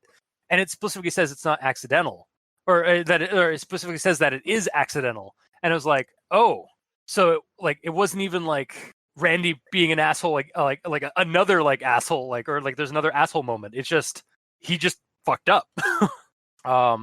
I hate to say it, but this, I've been really enjoying this segment. This actually made for a very compelling conflict. This in the garage, because there was no real clear cut as to who to who to boo for, who to root for in it. So I mean, regardless, Randy's a freaking. Randy's a dumbass. Randy is a dumbass, but I mean, it made for a it wasn't just a simple aha, I'm evil, I'm gonna get you regardless of the consequences. It was, no, there are damn consequences, and everyone involved is worried about those consequences. Yeah, but yes and no, because here's the thing. Even after all that, and him showing he didn't mean to shoot him and shit like that, he's still a terrible human being, because if he truly didn't mean to shoot him, then he would have told the truth to his parents. But he's, again, that is true. threw Jeff under the bus. and in Birth of the Killer, we do get that, and I think and that is also what happens. But honestly, that's just something that Randy does. Like he makes the mess, and then he tries to cover himself by saying it wasn't him, it was the other guy. Like he uses but no matter how bad it is, I figured at this point he would be like, okay, this is fucking serious. I can't just throw him under the bus on this. But he did. Like, yeah. So there's no redeeming qualities for him. He's just terrible. Yeah, but I'm kind of it was compelling for me in that like he didn't intentionally strike out at Jeff with the gun. He accidentally did it. Like that one bit of detail kind of made the conflict that much more compelling to me. I mean, again, like you said, he's still an asshole and like still like the enemy here and like still like the antagonist, but it made it more human, I guess. Like it was less cartoonishly villainy and more of just like I get a fumble. what you're saying. Yeah. But manslaughter compared to murder, manslaughter's still pretty bad. That's true. I mean, in the original version, all of the bullies have guns, like have like guns that shoot bullets and not flares. Yeah. And they basically hold up a 6-year-old or an 8-year-old birthday party with guns to kill, so that they can take out Jeff. I forgot about that. Yeah, no, that's a thing that happened. I had to read that, man. I had to read that again. You have to drag us down with you. That's my secret. That's been the ploy the whole time, gamer, for this episode. No. But yeah, no, like in the original one, they're just like cartoonish, 2-dimensional bullies. In this one, they're still the bullies. They're still terrible people, like everybody else in this town. But there is a little bit more humanity in their fumbles and stupidity and villainy. Like they're still like they're more relatable as I don't know if relatable is the word. They're more. Can I grounded. summarize this? They are not robo bullies. They are human bullies. Yes, exactly. They are. Yeah, they're fallible. Is what I'm trying to get at. Yes. And it made for more compelling conflict because of that. So I will stop stroking the story's ego on its compelling conflicts and shit. Mm-hmm. Mikey, go. I don't have anything for this section. Sorry, I just imagine, in my mind theater, I just imagine like the spotlight coming onto you on a stage is like, I don't have anything. Yeah. Sorry. Gamer, do you have anything for this one? Which section were we on again? This is vile intention. This is basically the garage scuffle. Right. I don't have anything. That's fine. I think I had a lot for all three of us. Yeah. I had a lot to say about that one. So moving on to Birth of the Killer. I imagine in that scene, like, again, you had this huge dialogue talking to the audience while you're on stage, and then it pans over to Mikey with like the light on him. He's like, I don't have anything. And then a hook comes in and pulls him out. And then I get pushed in. I'm like, I don't know what to say. And then the freaking like curtain comes down and hits me in the head and knocks me out, and then it's over. Yes, exactly. Cool. All right. Title card spot number 5. So with the Birth of the Killer, my only kind of real note here is just like with regards to the new appearance of Jeff, because Jeff is different from what we've been shown in previous stories and iterations. Like he's not in the previous ones, he's more of like Heath Ledger's the Joker kind of character. Like he's got like the Glasgow scar and he's pale faced and he's got like dark, like scraggly hair and stuff like that. Which is funny because Heath Ledger's the Joker came out in 2008, or made his debut in 2008 when that Batman movie came out, and Jeff the Killer, I believe, came out onto the internet stage in 2005. So like a whole 3 years earlier than Heath Ledger's the Joker, but they had very similar kind of appearances that people have drawn on since then. Yeah, but I don't know if it's inspired by that. No, I'm not saying it is. I'm just saying Yeah, I'm not saying it is because I mean, also like honestly, Jeff the Killer has more kind of connection with the Kuchisaki Onna, Japanese urban legend, which is the slit mouth woman. With the because she's got like the Glasgow smile, like the slices up like the smile and stuff like that. But not to go too much off on a tangent, why is it called Glasgow smile? Like, I'm assuming it's originated somewhere else. it's rooted. I think it gets its start in Glasgow, which is No way. I know, Dre, but I think it was like I think it was something that like the criminal element would do to people to punish them in that part of. I think it's Scotland. It's Glasgow. Yeah, I think so. I am terribly sorry to any UK and Scottish listeners if we're like butchering like that or whatever.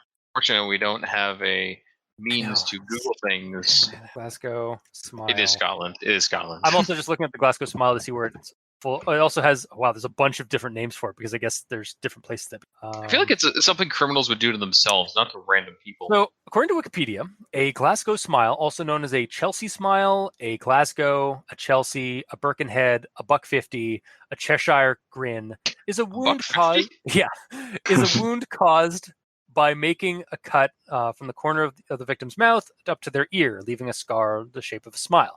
The act is usually performed with a utility knife or broken glass.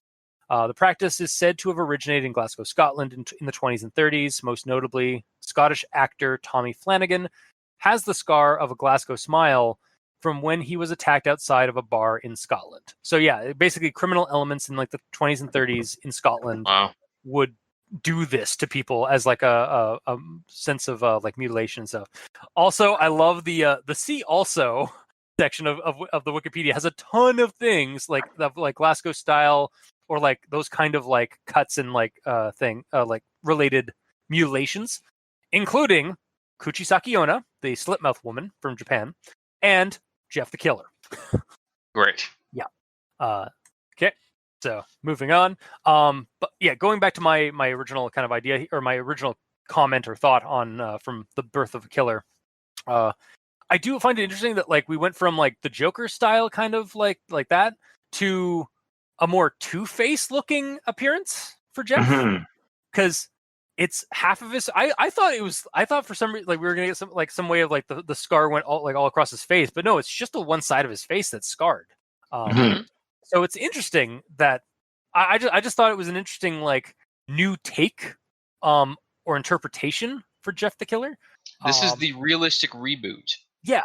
Where they don't go, okay, here's a creepy picture. Now I have to have the unfortunate job as a writer to try to explain how this works.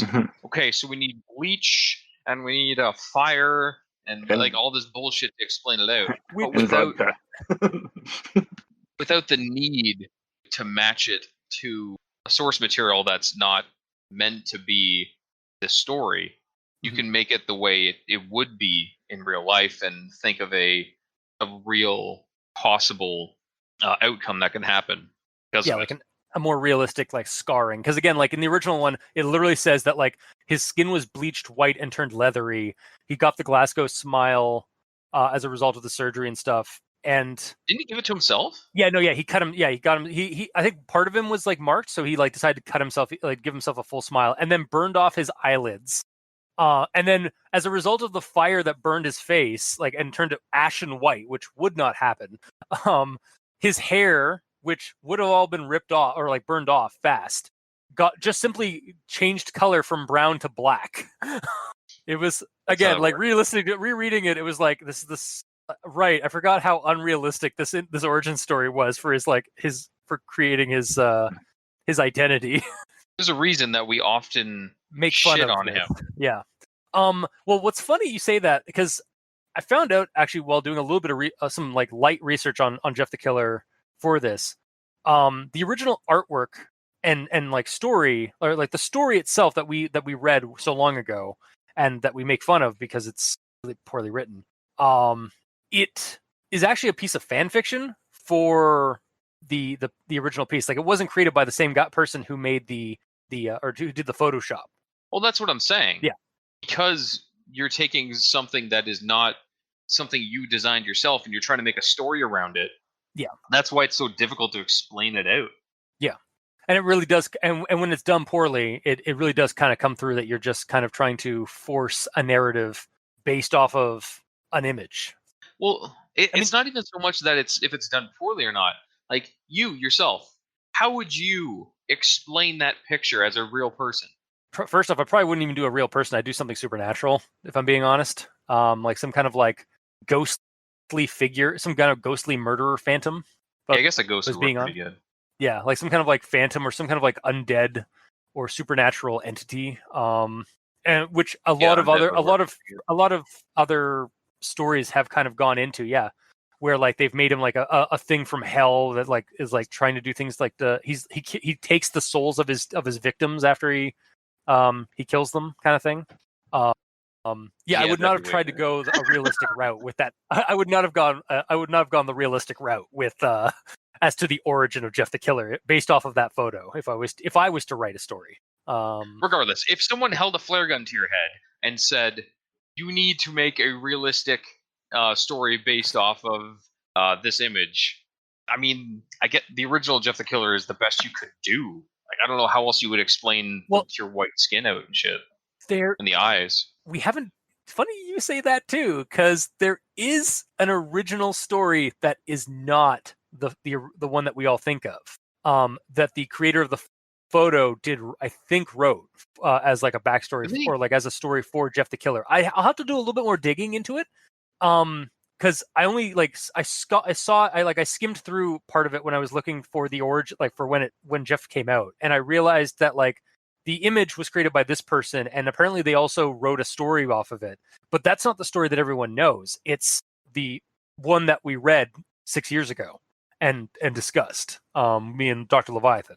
So we might have to go back into the Jeff the Killer mythos after this What if episode. I don't want to? If you really don't want to, you don't have to be part of that episode. Okay. If you really don't want to, I will shepherd. I will shepherd myself into that. Mm-hmm.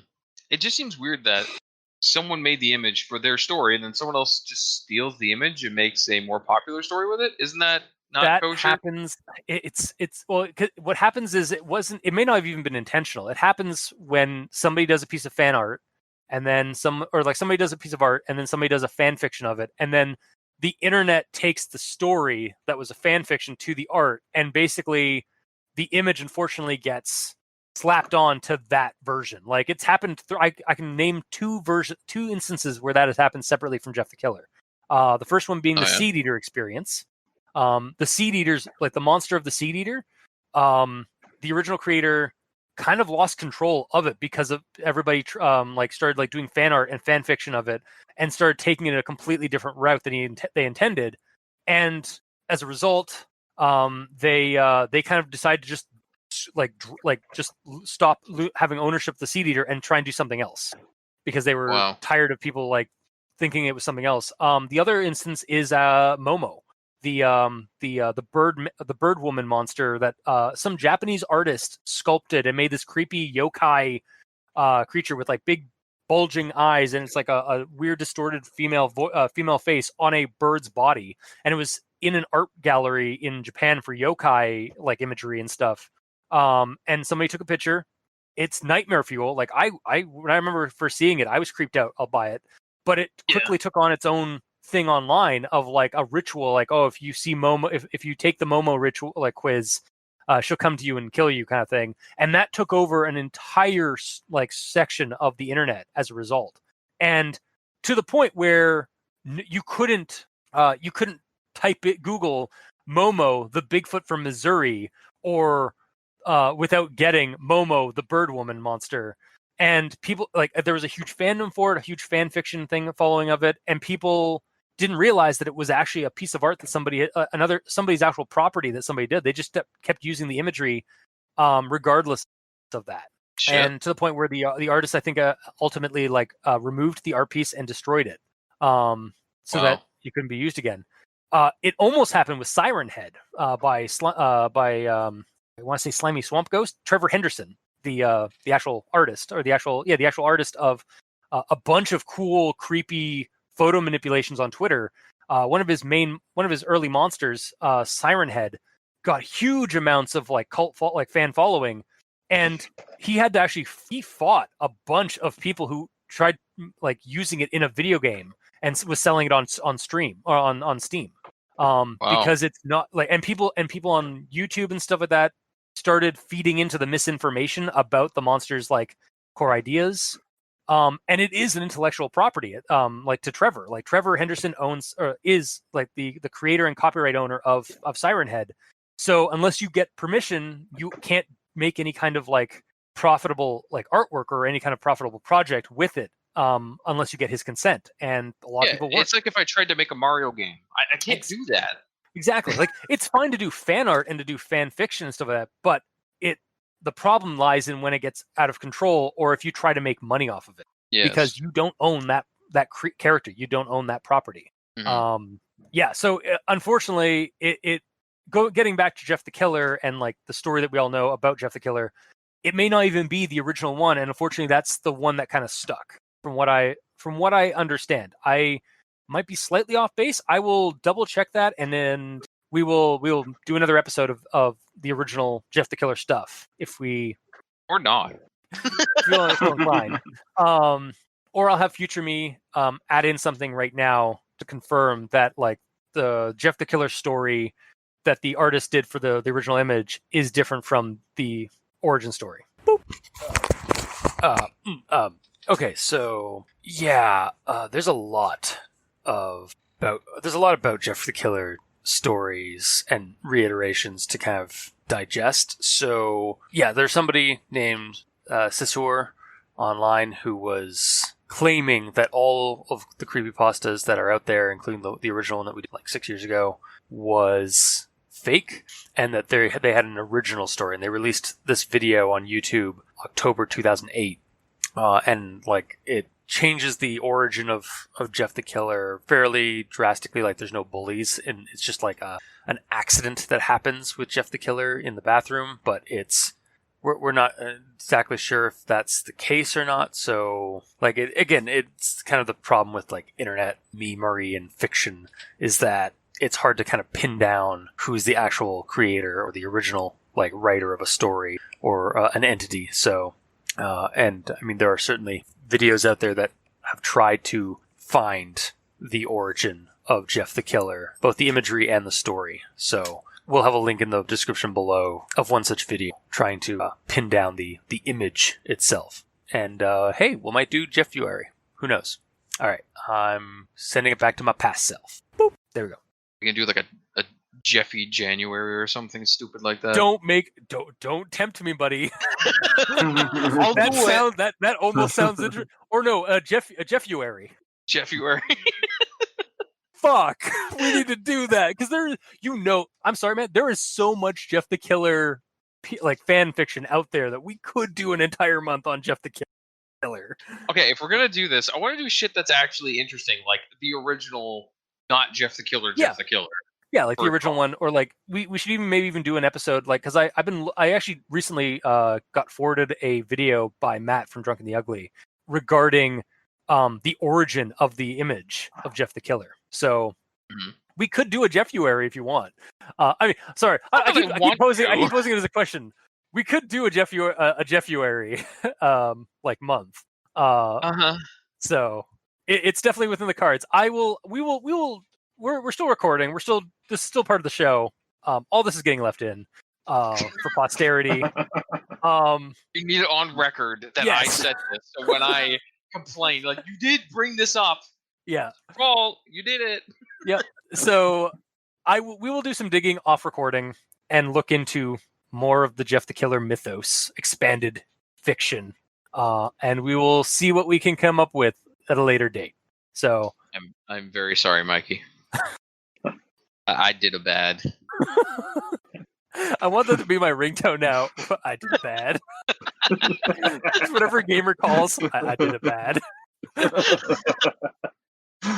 All right, moving on. So yeah, interesting interpretation of Jeff the Killer from kind of the way he was to like this two-faced looking character. Yes. Do we have anything else to say about this before we move on to the last chapter? Not for me. Yes. Okay. Well, I guess. It's like almost a grammar-y thing, but not really. In regards to the description of his face, because it says the flare struck him, traveling upwards, and burned a scar into his left cheek that extended to his eye. At first glance, it almost looked like he was smiling on that side. So, without mention of the smile, the direct description of the scar sounds like, well, the way I first imagined it, it's like if the flare hit him low on the cheek and then went up towards the eye, like pretty much vertical from the cheek. Hmm. Yeah. Almost like a freaking The Crow situation with like a line going over the eye that's almost vertical. That's the way it was described. Yeah, but a lot of the imagery, because I'm looking at, I'm literally have Google image of Jeff the Killer 2015, and all of the imagery has it that like, it curves over to the eye at past the corner of the mouth. Yes, I get what Yeah. they meant, but the way it's the way described I unfortunately originally viewed it as a pretty much a vertical line until the smile thing came up. Okay, I guess it's backwards to that. Yeah. Like the simple addition of hang on. Right. Okay. Sorry, I didn't put quotations around my rewrite, so I had to find it. Where'd it go? Okay, lost it again. Okay, fine. So a simple rewrite of just literally putting one word in. The flare struck the corner of his mouth, traveling upwards, and burned a scar into his left cheek that extended to his eye. Because the net says that the flare came up from the ground, hit the side of his mouth, and kept going. Yeah. Like the simple addition of the location of the impact completely clarifies that. That's all I gotta say. No, okay, that makes sense. Okay, and then we move on to last chapter of the story. Go to sleep. So, going to start with this. You'll see in the morning. I just want to let you know I love you. You've been my best friend. Remember that, okay? Thanks. I love you too. Now, let me get back to sleep. Lou replied, already dozing off again. Jeff smiled and stood up. As he left the room, he looked back at his sleeping brother one last time before he vanished into the night. And my comments to this is, and off to kill all the other miserable assholes of Mandeville. At least the bullies. At least the bullies. At least Randy. Mm-hmm. Randy needs to get all three of them. Randy needs to get a visit. Maybe the other three, but definitely Randy. Yeah. Randy's getting it worse. Yeah. Randy's gonna watch him kill the other two. Yeah. So seriously though, addressing this last big scene here, I think this version manages to illustrate much better what the original Jeff the Killer story, or at least the one that everyone knows, like we just brought up, kind of spewed out. And that is the feeling of angst, rebelling against an unfair world, and revenge fantasy that teens often get, or often like dream up. It manages to build up antagonism and boiling points in the story, like throughout the story, in a much more coherent way than the previous version that was covered.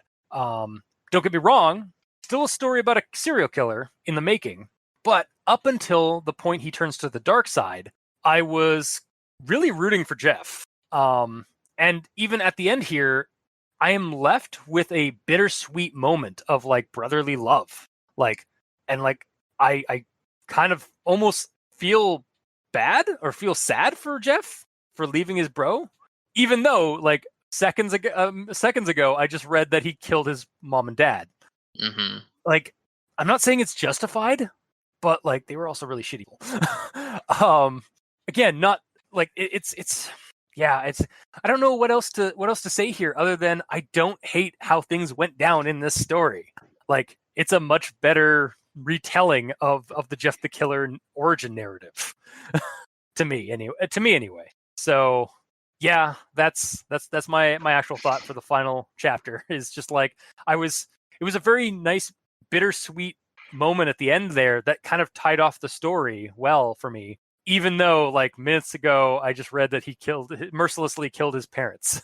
But at least he still loved his brother. So Mikey, he stands for evil. You're up. Well, I got some more of the parents being stupid in this. Okay. So the quote here is, she and her husband both retreated to their bedrooms as well, to argue or feel sorry for themselves. Who knew? So it's just like, well, they didn't seem to be like acknowledging Jeff's predicament and even the earlier section where Lou recommends going and celebrating Jeff being home by going out. And them just like, no. Yeah. And then later, they had one last chance to redeem themselves when, Did they? Did yeah, they really? yeah, when Lou came to them and said, "Mom, I think Jeff is acting weird. You may want to talk to him." "Go away, Lou. Leave your mother alone," his father's voice answered. Lou, being young, had no other ideas, so he returned to his own bedroom. Yep. Like, they had one final chance and they messed it up. Mm-hmm. It's true, because if they went, okay, we'll go talk to him, then they could show that they actually have some form of actual human feelings. Towards their children.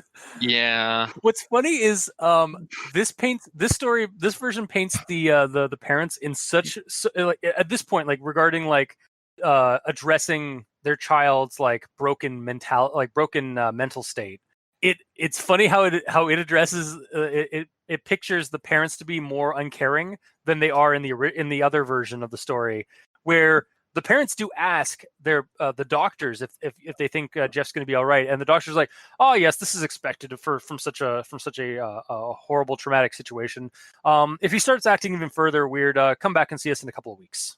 Oh, really? Yeah, like they do show some concern at the like a little bit more concern for Jeff in the other story, but in this one it's just like, no, I mean they're sticking through the entire story. It's like, no, their parents are just terrible people. Mm-hmm.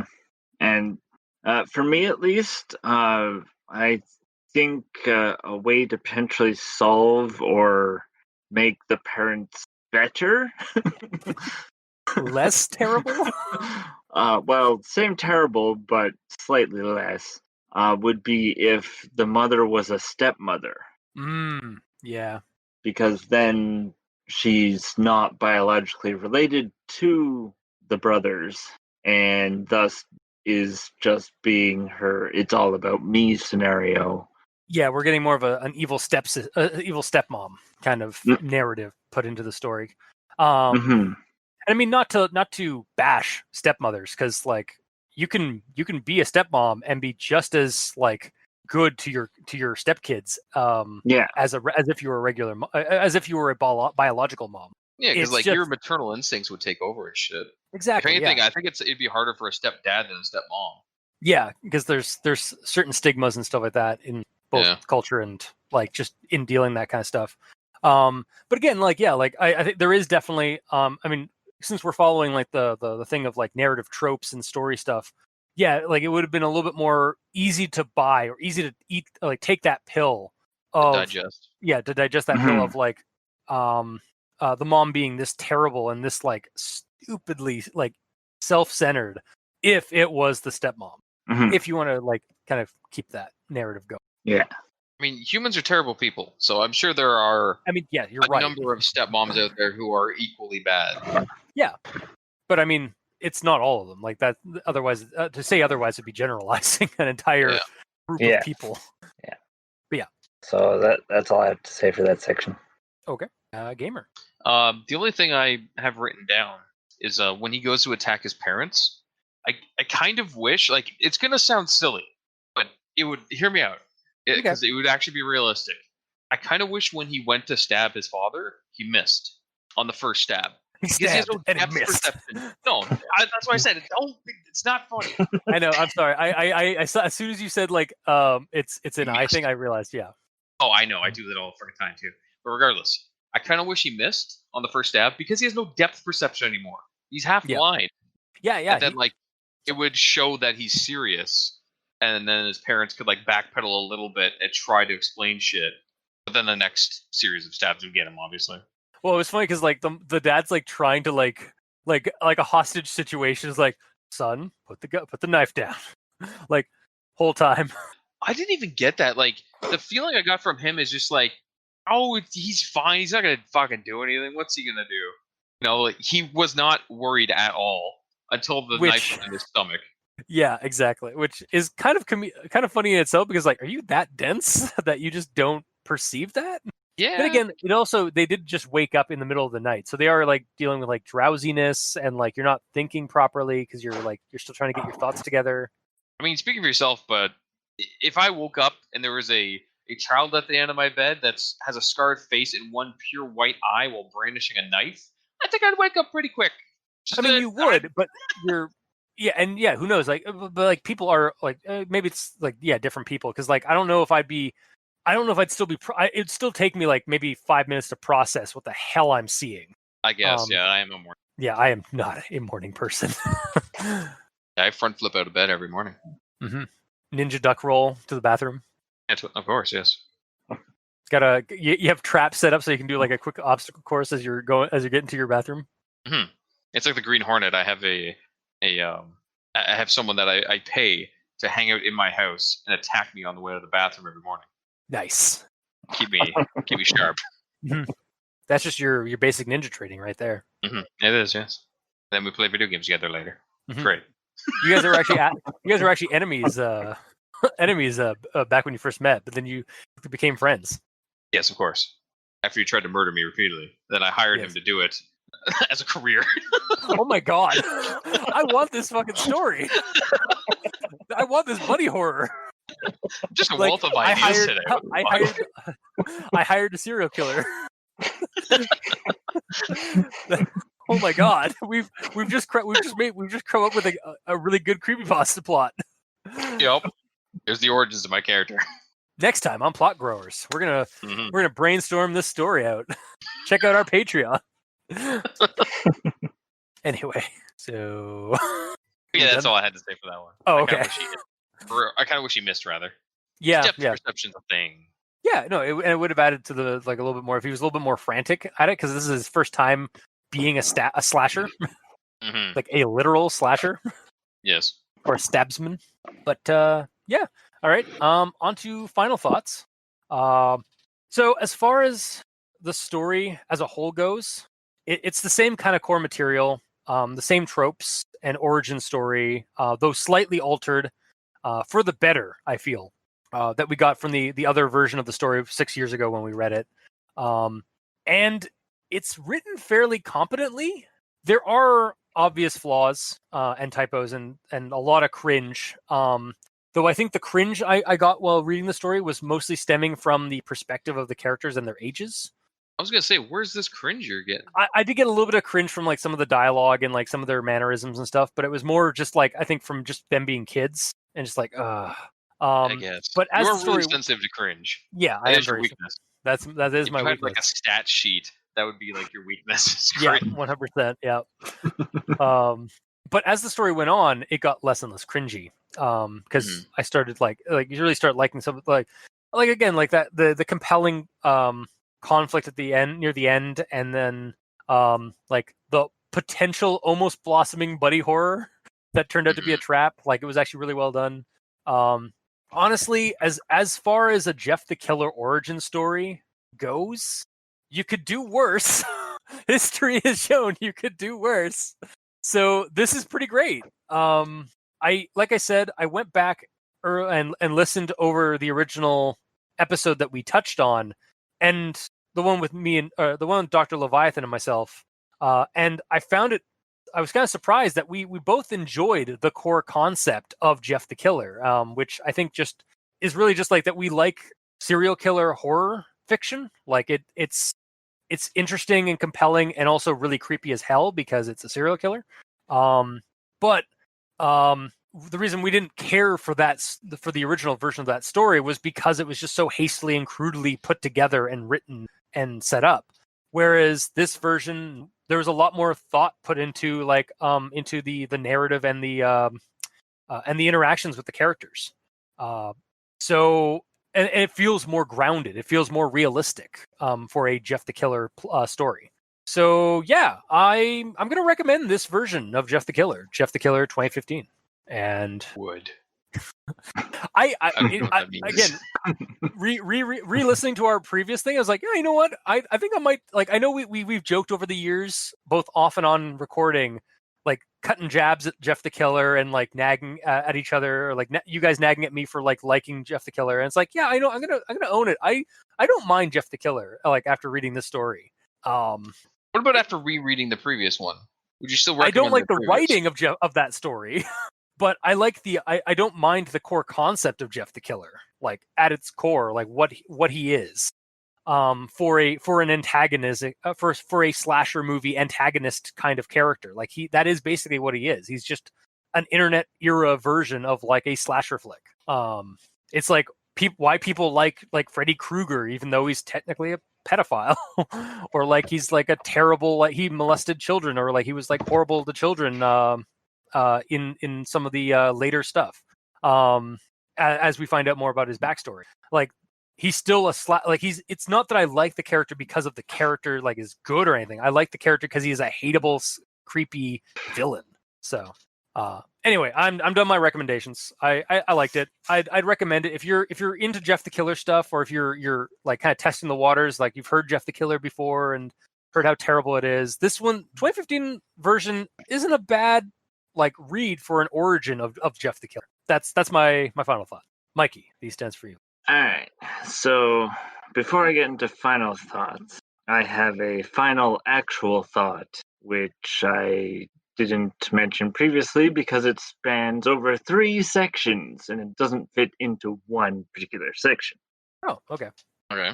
So it's a theory that Jeff is either being manipulated by a supernatural syrup monster, or he is going through some severe maple syrup withdrawal symptoms. Oh, that's understandable. I've been there. Yeah, I think we've all been there. Yeah. And I have the quotes here. It felt like thick, sweet syrup stirring around in him. He fell asleep lying on his bed thinking about that syrup, that thick, viscous, that seemed to work its way into the very fabric of his soul.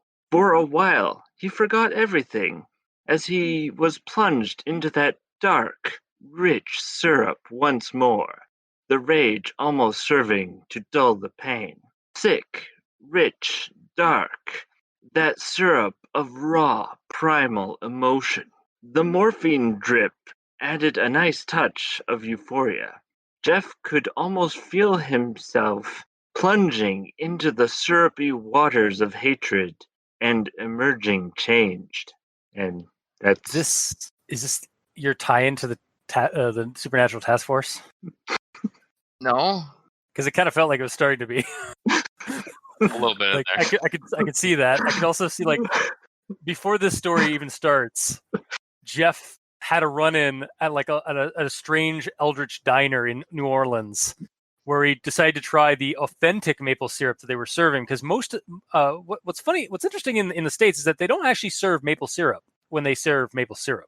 It like IHOPs and Waffle Houses and all that down in the States, like especially in the southern states, their syrup for like pancakes and stuff like that is just multi-flavored corn syrup, like hazelnut and maple flavored or blueberry or raspberry kind of like syrup that they use for it. So like I kind of like the idea of this prologue for this story where that we're headcanoning, where he went to a greasy spoon with his bro after like hitting up the video store. Was the ZM video store? DZBZ something. Yeah. And they get pancakes or waffles or something like that before they go to back to their house. And yeah, like it's true like Canadian maple syrup there. Yeah, exactly. And it's actually this like sinister, like cursed, cursed syrup that like as soon as he has it, it's just like it infects him with the vector of rage and murderous intent. Like it's almost like a demonic possession via maple syrup. Or the maple syrup is just laced with like cocaine or something. So he has like huge addiction problems now. Yes, to add to the yeah. No, it's bath salts, maple syrup. Yeah, there you go. Just maple syrup with bath salts. That's why he goes where he just like goes insane. Mm-hmm. Yeah, so supernatural or regular, like clearly he's possessed by maple syrup demons. I'm not gonna lie, I really do want another story of that now. Of just a maple syrup demon possessing people who eat waffles. Jeez, we're making a lot of things today. This has apparently been a very creative day. It really is. Like, not even like a Jeff the Killer related thing. I just want to, like, oh god, like some kind of like, yeah, this like not maybe even like maybe either a traveling like like greasy spoon, or just like a greasy spoon that appears overnight and then like vanishes like the next day. Like it's like an all night place that people go to, like people stumble to after like hitting the bar, and they go to the place at like 3:00, and they find the place, and it was previously abandoned, like on a previously abandoned like property. But then they go in, have their waffles and maple syrup, and the maple syrup gets them. And then when the friends see that they're acting weird, like last thing that what sparked it was because they went to this diner, but they went to go to the diner and it's a closed down shop. It's like, what the hell? Where'd it go? And then they hear a tale of it like 3 towns over, and so they start hunting down this demonic diner. Yep. We go. We got him the demonic guy the spooky demonic guy that like owns the diner. His name is Jack. So then the story is called Flapjack. God, pancakes. All right. Again, we'll shop some ideas for a plot grower segment for our Patreon episode later. Also, congrats and damn you, Mikey, for building, for inspiring and seeing things in such a strange eldritch way. You're welcome. Anyway, so onwards to my final thoughts. Okay.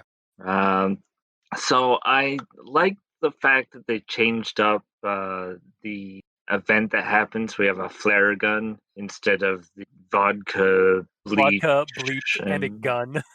yeah, that whole thing going from unbelievable to at least semi-plausible. Yeah, like straight up. Like I read that story last night.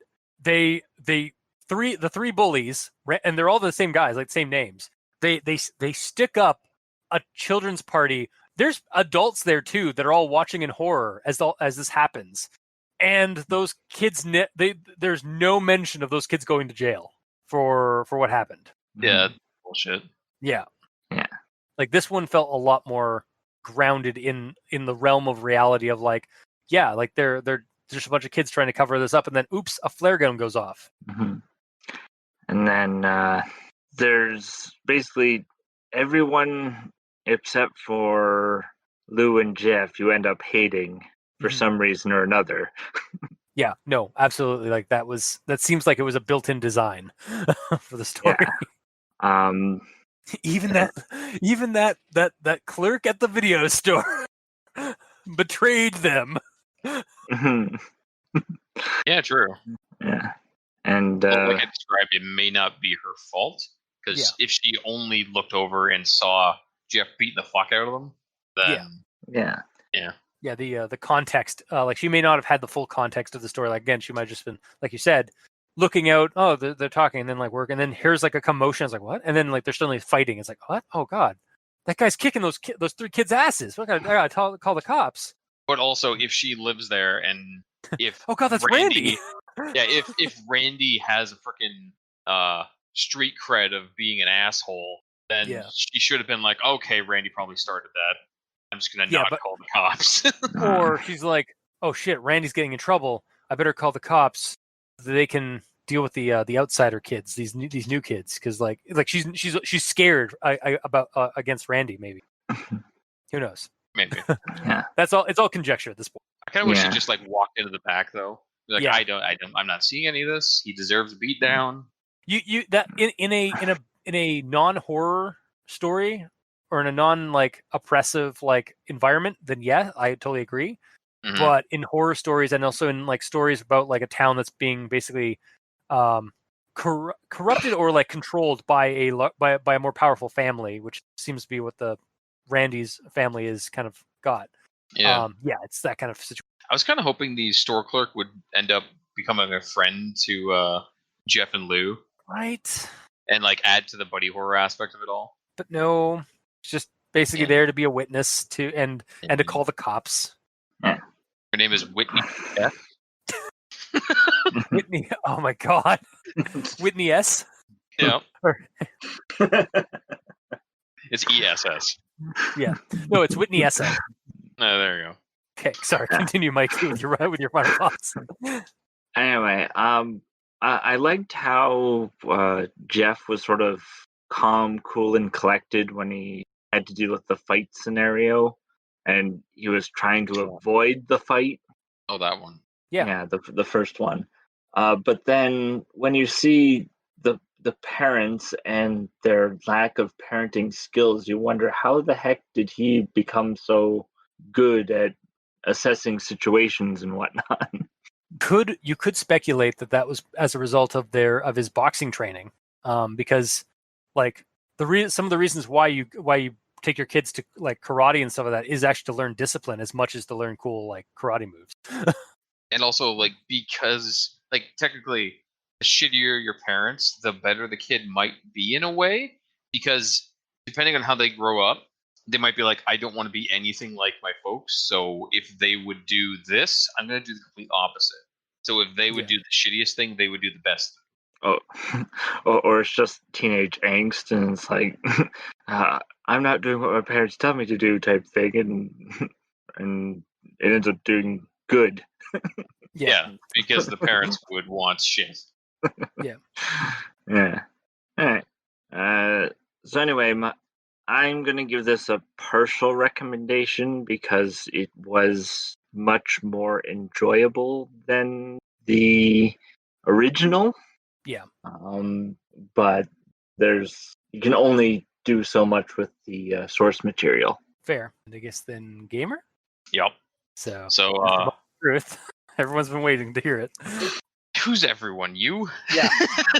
Okay, fine. In this case. All right. So I don't like Jeff. He's That's like fair. He's so edgelordy. He's written nonsensically, and like with all the BS to explain the image away in the original one, it's just no good. But like Jeffy Stabsman, however, which is the retitle I'm giving this one currently, Jeffy Stabsman is a well thought out and likable character with interesting characters along the way, including the bullies.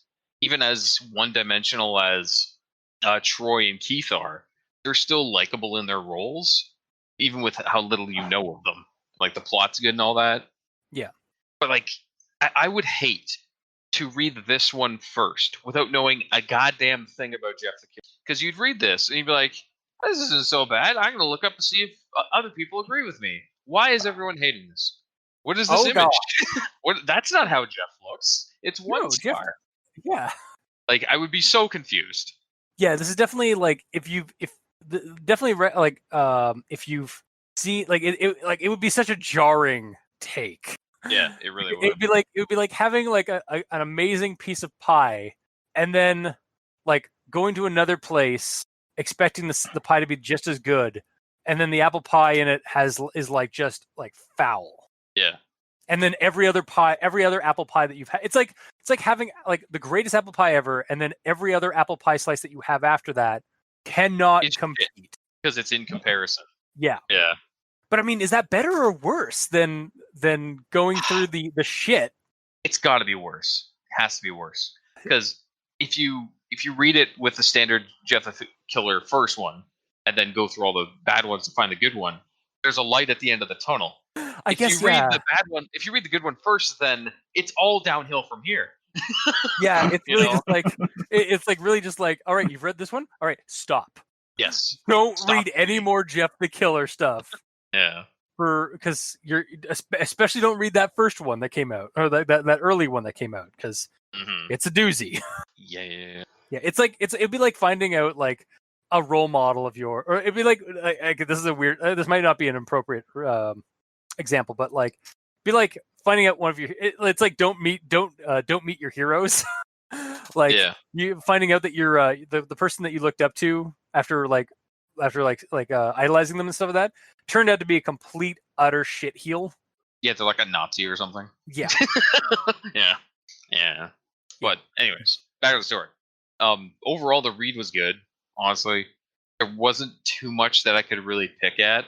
Hence my kind of my weak amount of notes because I'm generally tripping over things to mention and bring up and question.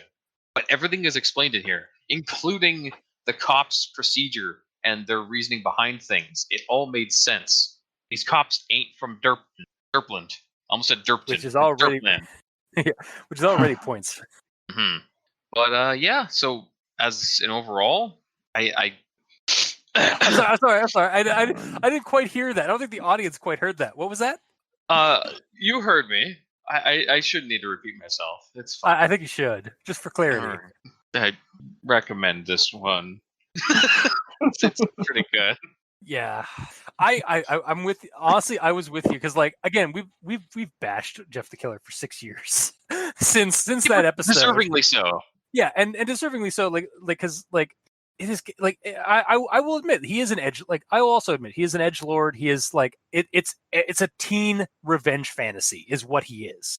Yeah, and so is this, but it's in such a more realistic light. Like, I understand everything, Yeah. in regards to like his mindset behind everything. Maybe not the parent murder. That's probably too far. I mean, But- yeah, but at that point, he had snapped. Like, at that Yeah. point, like, he had actually like gone insane. So at that point, he was a killer. For sure. He just stabs him in at that point. Yeah. But yeah, I don't know what that says about me, but I get like having the anger inside of you, and like I hate this. I want to get this anger out, but I can't. And you got to hold it back, and it's fine. This But, is what honestly, like, I can explain that. Like, it's what everybody feels like when it comes to like frustration, like frustrating situations like this. Like, you could you're able to empathize with the situation, and like that's why I think the story did so well with like like kind of like relating to Jeff, is because like the world around him in the story is portrayed as just such a malignant force against him and his brother Lou. Mm-hmm. Like, it's edgelordy, like revenge fantasy, like kind of a narrative that like, but like it's something that we all relate to because we were all teens that had at one point in time we had a moment where we had where we had similar thoughts and ideas, just not to the extent that the story goes in maybe. Mm-hmm. So it's something that's it's relatable, and the story does what a horror story does, and it just kind of takes that and keeps going with it. Mm-hmm. So, and like, everything makes sense in this one. For example, it doesn't kill Lou, because why would he? Mm-hmm. I Oh don't yeah, care because how much he otherwise we snapped. wouldn't have homicidal Lou. Yeah, because like I don't care how much he snapped. His entire purpose is like protecting Lou. So why, even after snapping, would he kill Lou? Yeah, It exactly. It wouldn't make sense. Like that, it's like like yes, he's still Jeff the Killer, the murderous like psycho, but there is a sliver of sanity left in him, or like a sliver of that of his humanity is left for his brother. Like, the one person in his life that was good, he will not kill. Mm-hmm. And like that is, I think that's honestly another thing that why I liked this one more than like for like building it all up, is that like it's a little bit more compelling that way, because it's not just like, oh, I'm evil, I'm insane, I'm gonna kill everybody regardless. It's A reason. I'm gonna kill them because the world's a hateful place, but I'm gonna protect my bro. Mm-hmm.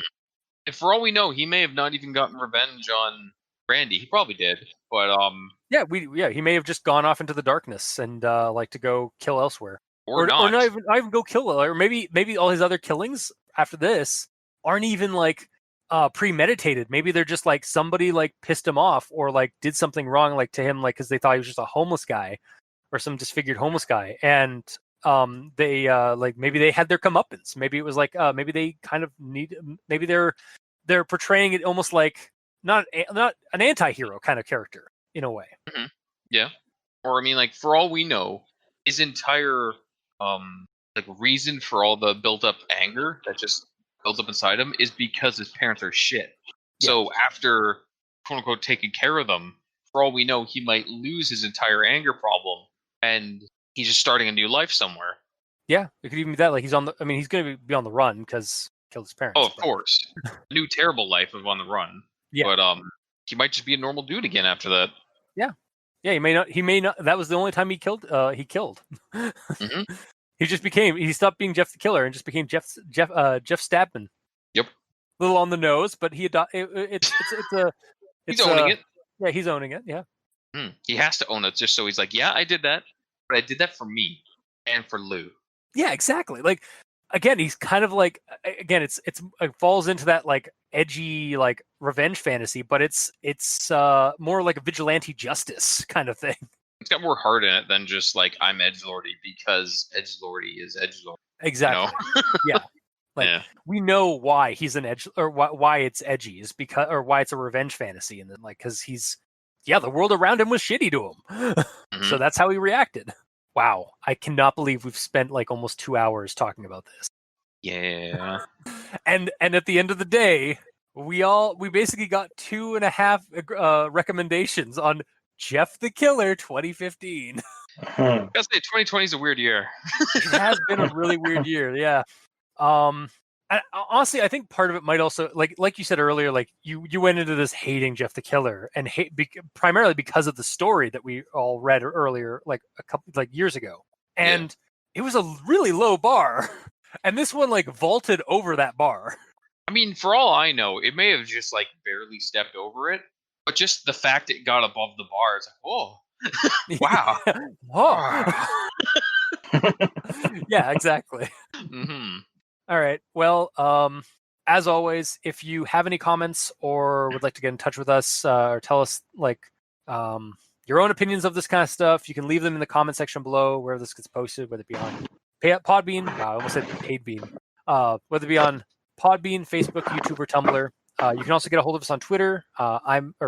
Mikey is at the E stands for evil. The Gamer in Yellow is at the Gamer in Yellow without that W because his name is too long. And I'm at Review Cultist. You can also send us emails at aldenterigamortis@gmail.com. That's aldenterigamortis@gmail.com. Where you can also leave us suggestions for other creepypastas, SCPs, cryptids that you'd like us to discuss and talk about. By all means, just leave them there. If you'd like to help support the show, you can go to Patreon, look up Al Dente Rigor Mortis, and select the backer tier you'd like to support us at. We have $2 and $5 tier with special episodes, early access, extra content. Like I said, like we kind of mentioned off and on here, we have some special shows for the Patreon, like Plot Growers, where we take story fodder and like kind of make our own stories for it, or like we take a story that that generally I have drafted, and we rip it apart like we do on the show for other creepypastas and try and improve. For our patrons that are already helping support the show, thank you guys immensely. You're helping keep those hosting bills at bay, and as always, we very much appreciate that. And to our listeners and the authors of these stories, thank you guys immensely. For the listeners, if you didn't listen to our show, we wouldn't have much of a show to keep going. And if the authors didn't write these stories, we really wouldn't have much of a show. So thank you. You gave us a slight light at the end of the tunnel that is Jeff the Killer, and I thank you for that. You showed us that if you polish a turd enough, you may find a diamond. So until next time, I have been your host, Review Cultist. I'm Mikey. The E stands for evil. And I'm the Gamer in Yellow. And this has been Al Dente Rigor Mortis. Sleep well.